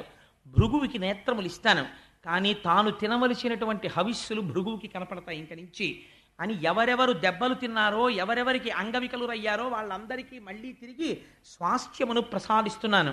ఈ యజ్ఞమును మీరందరూ కూడా సంతోషముగా పూర్తి చేసుకోండి అని మళ్ళీ ఎవరెవరు ఇబ్బంది పడ్డారో వాళ్ళందరికీ వరాలు ఇచ్చేశాడు. అందరూ సంతోషంగా స్తోత్రం చేస్తుంటే అప్పుడు దక్ష ప్రజాపతికి ఓ గొర్రె తలకాయ తీసుకెళ్ళి పెట్టారు. ఠంగుని లేచి నిలబడ్డాడు.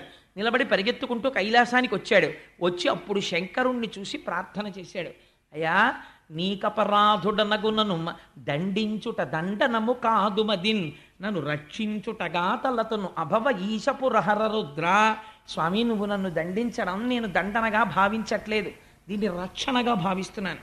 దీని వలన ఇంకా భవిష్యత్తులో ఎప్పుడూ ఎవ్వరూ ఇటువంటి అపరాధములు చేయకుందురుగాక, అందరూ తెలుసుకుంటారు. అందుకని నువ్వు నన్ను రక్షించిన వాడిగా భావిస్తున్నాను స్వామి, నన్ను మన్నించు అని నమస్కరించాడు. సరే, వెళ్ళి ఆ యాగాన్ని పూర్తి చేయి అన్నాడు. ఆ యాగం పూర్తి చెయ్యడానికి వెళ్ళిపోయారు. పోతన గారు అంటారు, ఈ ఆఖ్యానము చదివిన వినిన ధీమంతులకున్ భీమతులై వినిన జుతిమంతులకున్.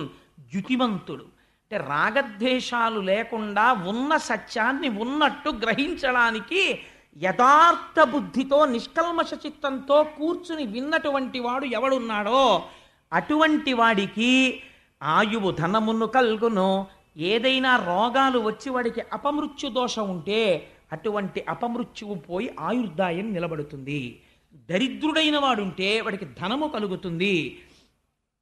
వాయును దుఃఖములు తొలగు భవబంధములున్. వాడికి ఉన్నటువంటి సంకటములన్నీ తొలగిపోతాయి. తొలగిపోయి చిట్ట చివర వాడికి ఉన్న భవబంధములు నశించి ఎవరు దక్షయజ్ఞ ధ్వంసమును వింటున్నారో అటువంటి వారికి తుట్టతుద ఊపిరి తీస్తున్నప్పుడు ఈశ్వరానుగ్రహం కలిగి వారు శివనామము చెప్తూ కైవల్యమును పొందగలరు. అటువంటి గొప్ప ఫలితాన్ని దక్షయజ్ఞ ధ్వంసమునకు ప్రకటించారు. అంత గొప్ప ఆఖ్యానమై తర్వాత అప్పుడు వెళ్ళి యజ్ఞాన్ని పూర్తి చేసి శ్రీమన్నారాయణుణ్ణి స్తోత్రం చేస్తే అప్పుడు శ్రీమన్నారాయణుడిగా ప్రత్యక్షమయ్యాడు.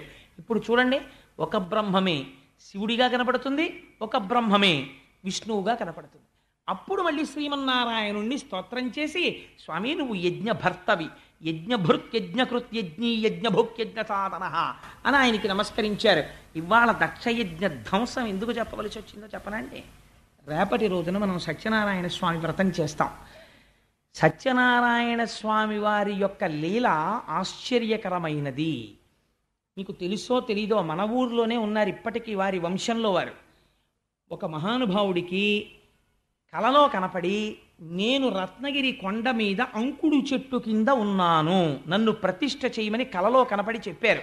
రామరామాయణం బహద్దూరు వారని ఆ బహద్దూరు వారికి కనపడితే వారు గోర్స మా దొరగారి ఊరిలోనే ఉండేవారు. ఉంటే వారికి వారి స్నేహితుడు ప్రకాశరావు గారికి ఏకకాలమునందు కల్లోకి వచ్చారు.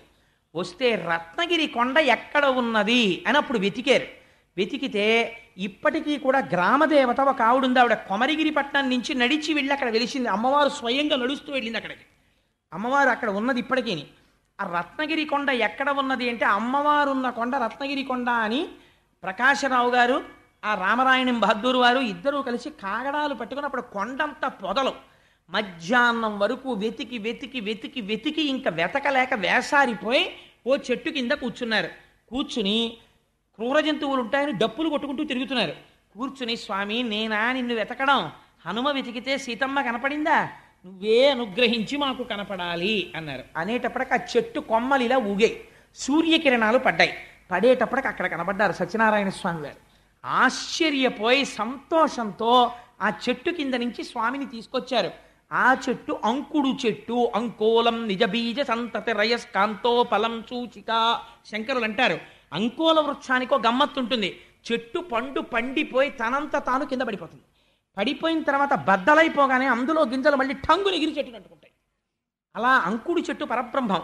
తన నుంచి విడిపోయినటువంటి జీవుల్ని మళ్ళీ ఈశ్వరుడు తనలోకి తీసుకుంటాడు. అందుకే రక్షణ, లయకారకత్వం అంటేను. అటువంటి అంకుడు చెట్టు పరబ్రహ్మస్వరూపం. అంకు అన్న మాటలో పూర్ణానుస్వరం సత్యవతీదేవి, అంకు అన్న మాటలో అకారం విష్ణుస్వరూపం, కకార ఉకారములు బ్రహ్మ శివుడు. అందుకనే ఇప్పటికీ అన్నవర క్షేత్రంలో ఆ త్రిపాద్విభూతి మహాయంత్రం విష్ణు పంచాయతనంతో ఉంటుంది. లోపల మీరు ధ్వజస్తంభం దగ్గర ప్రదక్షిణం చేస్తే లోపల సూర్యుడు, వినాయకుడు, అంబిక, పరమశివుడు ఉంటారు. పైన ధ్వజస్తంభానికి పైన ఇటుపక్కన శంకరుడు ఉంటాడు. మధ్యలో ఇంతంత మీసాలు పెట్టుకుని ఆయన ఒక్కడే పురుషుడు, మిగిలిన వాళ్ళందరూ ఆయన్ని పొందాలి. గండు మీసాల వాడు ఉంటాడు అక్కడ సత్యనారాయణ స్వామి. పక్కన అనంతలక్ష్మీ సమేతుడై ఉంటాడు. ఆయనకి వీర వెంకట సత్యనారాయణుడని పేరు. వీర అంటే దానవీర, ధర్మవీర, దయావీర, ఎన్ని వీరత్వములైనా ఆయన దగ్గర ఉన్నాయి. వెంకట, మీరు తలుచుకున్నంత మాత్రం చేత మీ పాపాన్ని తీసేస్తాడు. సత్య, మార్పు లేనటువంటి వాడు. నారాయణ, అందరికీ కల్పతరువైనటువంటి వాడు, జీవులందరూ ఆశ్రయించినటువంటి వాడు, జీవులకు ఆశ్రయమైనటువంటి వాడు. ఆ శివకేశవుల భేదం ఉండదు. అందుకే తులసిపత్రితో పూజ, మారేడుదలంతో పూజ, రెండింటితోనూ ఏకకాలమునందు పూజ స్వామికి. అందుకని పక్కన శంకరుడితో ఒకే పీఠం మీద వెలిసి ఉంటాడు. అటువంటి సత్యనారాయణుడు మనకి ఉన్న ఈశ్వరతత్వము ఒక్కటే అని ప్రతిపాదించగలిగినటువంటి మహత్తరమైన స్వరూపం. ఆ స్వరూపం, ఆ అంకోల వృక్షం ఎక్కడుండేదో తెలుసా అండి? ఇప్పుడు సత్యనారాయణ స్వామి వారి క్షేత్రపాలకుడైనటువంటి రామచంద్రమూర్తి గుడి ఉందే, ఆ గుడి పక్కనే కళ్యాణ మంటపం ఒకటి ఉంటుంది. ఆ కళ్యాణ మంటపం ఎక్కడుందో అంకోల వృక్షం అక్కడ ఉండేది. అక్కడ దొరికారు సత్యనారాయణ స్వామి వారు. అక్కడ దర్శనం ఇచ్చిన తర్వాత తీసుకెళ్లి ప్రతిష్ఠ చేశారు. ఇప్పటికీ మీకు ఒక రహస్యం చెప్తున్నాను. నాకు స్వానుభవం, వేదిక మీద చెప్పడం నాకు ఇష్టం లేదు. అప్పటికే ఒకసారి నోరు జారి చెప్పేశాను నా వ్యక్తిగత అనుభవం. ఒక దేవాలయంలో చాలా దూరంలో మీరు ఎక్కడ ఉండి సత్యనారాయణ స్వామి వారిని తలుచుకోండి, ఆ యంత్ర మహిమ చేత ఆయన వింటారు. రేపటి రోజున మన జీవితంలో ఎప్పుడూ మనం సంధ్యావందనం చేస్తే ఒకటి కోరుతాం, విష్ణు శివశ్చ హృదయం విష్ణుర్విష్ణోశ్చ హృదయం శివ యథాంతరం నపశ్యామి తథా మే స్వస్తిరాయుషి. శివకేశముల యందు భేదబుద్ధి లేకుండా నా జీవితము గడుచుగాక అని అడుగుతాం. అటువంటి అభేదమైన తత్వాన్ని, ఆ సత్యనారాయణ స్వామి వారి వ్రతాన్ని రేపటి రోజున మనం చెయ్యబోతున్నాం.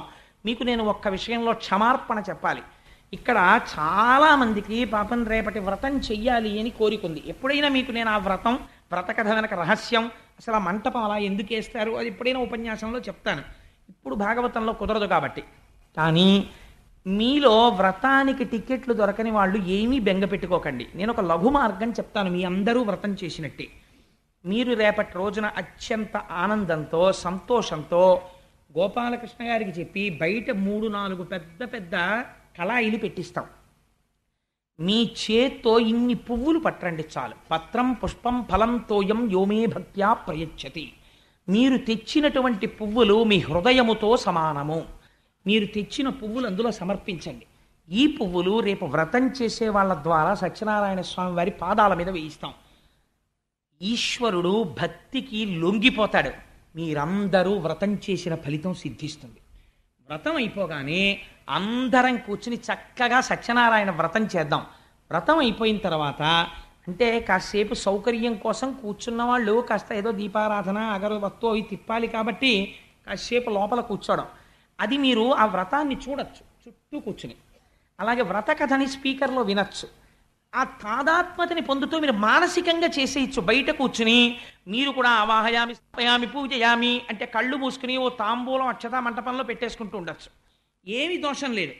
ఆఖరణ కథ విని ప్రసాదం మీ అందరికీ వితరణ చేయబడుతుంది. మహానుభావుడు సేమకుర్తి భాస్కర్రావు గారు దానికి ఏర్పాట్లు చేశారు ప్రసాదానికి. అందుకని అందరికీ ప్రసాదం ఇస్తారు. ప్రసాదం తింటే వ్రతం చేసినట్టే, అనుగ్రహం సిద్ధిస్తుంది. చేసి అందరం కలిసి భీష్మాచార్యుడు మహానుభావుడు శరీరం వదిలిపెడుతూ ఎదురుగుండా పరమాత్మని చూస్తూ విష్ణు సహస్రం చెప్పి వెళ్ళిపోయిన మహాపురుషుడు భీష్ముడొక్కడే. రేపటి రోజున మనుష్యుడిగా పుట్టిన అందరం ఆయనకి తర్పణ ఇవ్వాలి. చక్కగా వ్రతం చేసుకుని అందరం కూర్చుని విష్ణు సహస్రం చదివి రేపటి రోజున మహానుభావుడు తత్వవిధానంద సరస్వతీ స్వామి వారి దర్శనం చేసుకుని వారి అనుగ్రహ భాషణం విని తరించి ఇంటికి వెళ్ళి సాయంకాలం వద్దాం.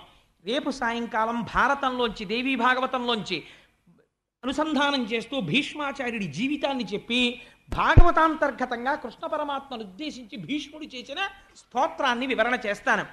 శ్రీ శ్రీనివాస గోవింద,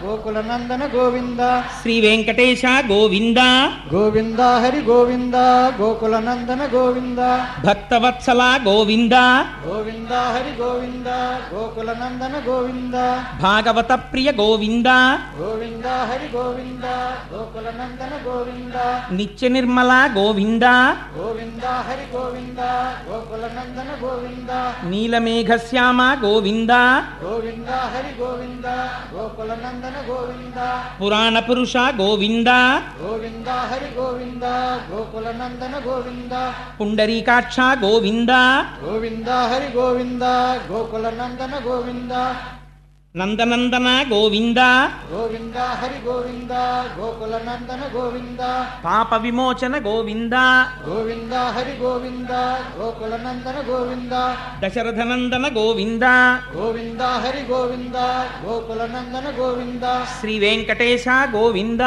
గోవింద హరి గోవింద గోకుల నందన గోవింద. సర్వం శ్రీ ఉమామహేశ్వర పరబ్రహ్మార్పణమస్తు. స్వస్తి.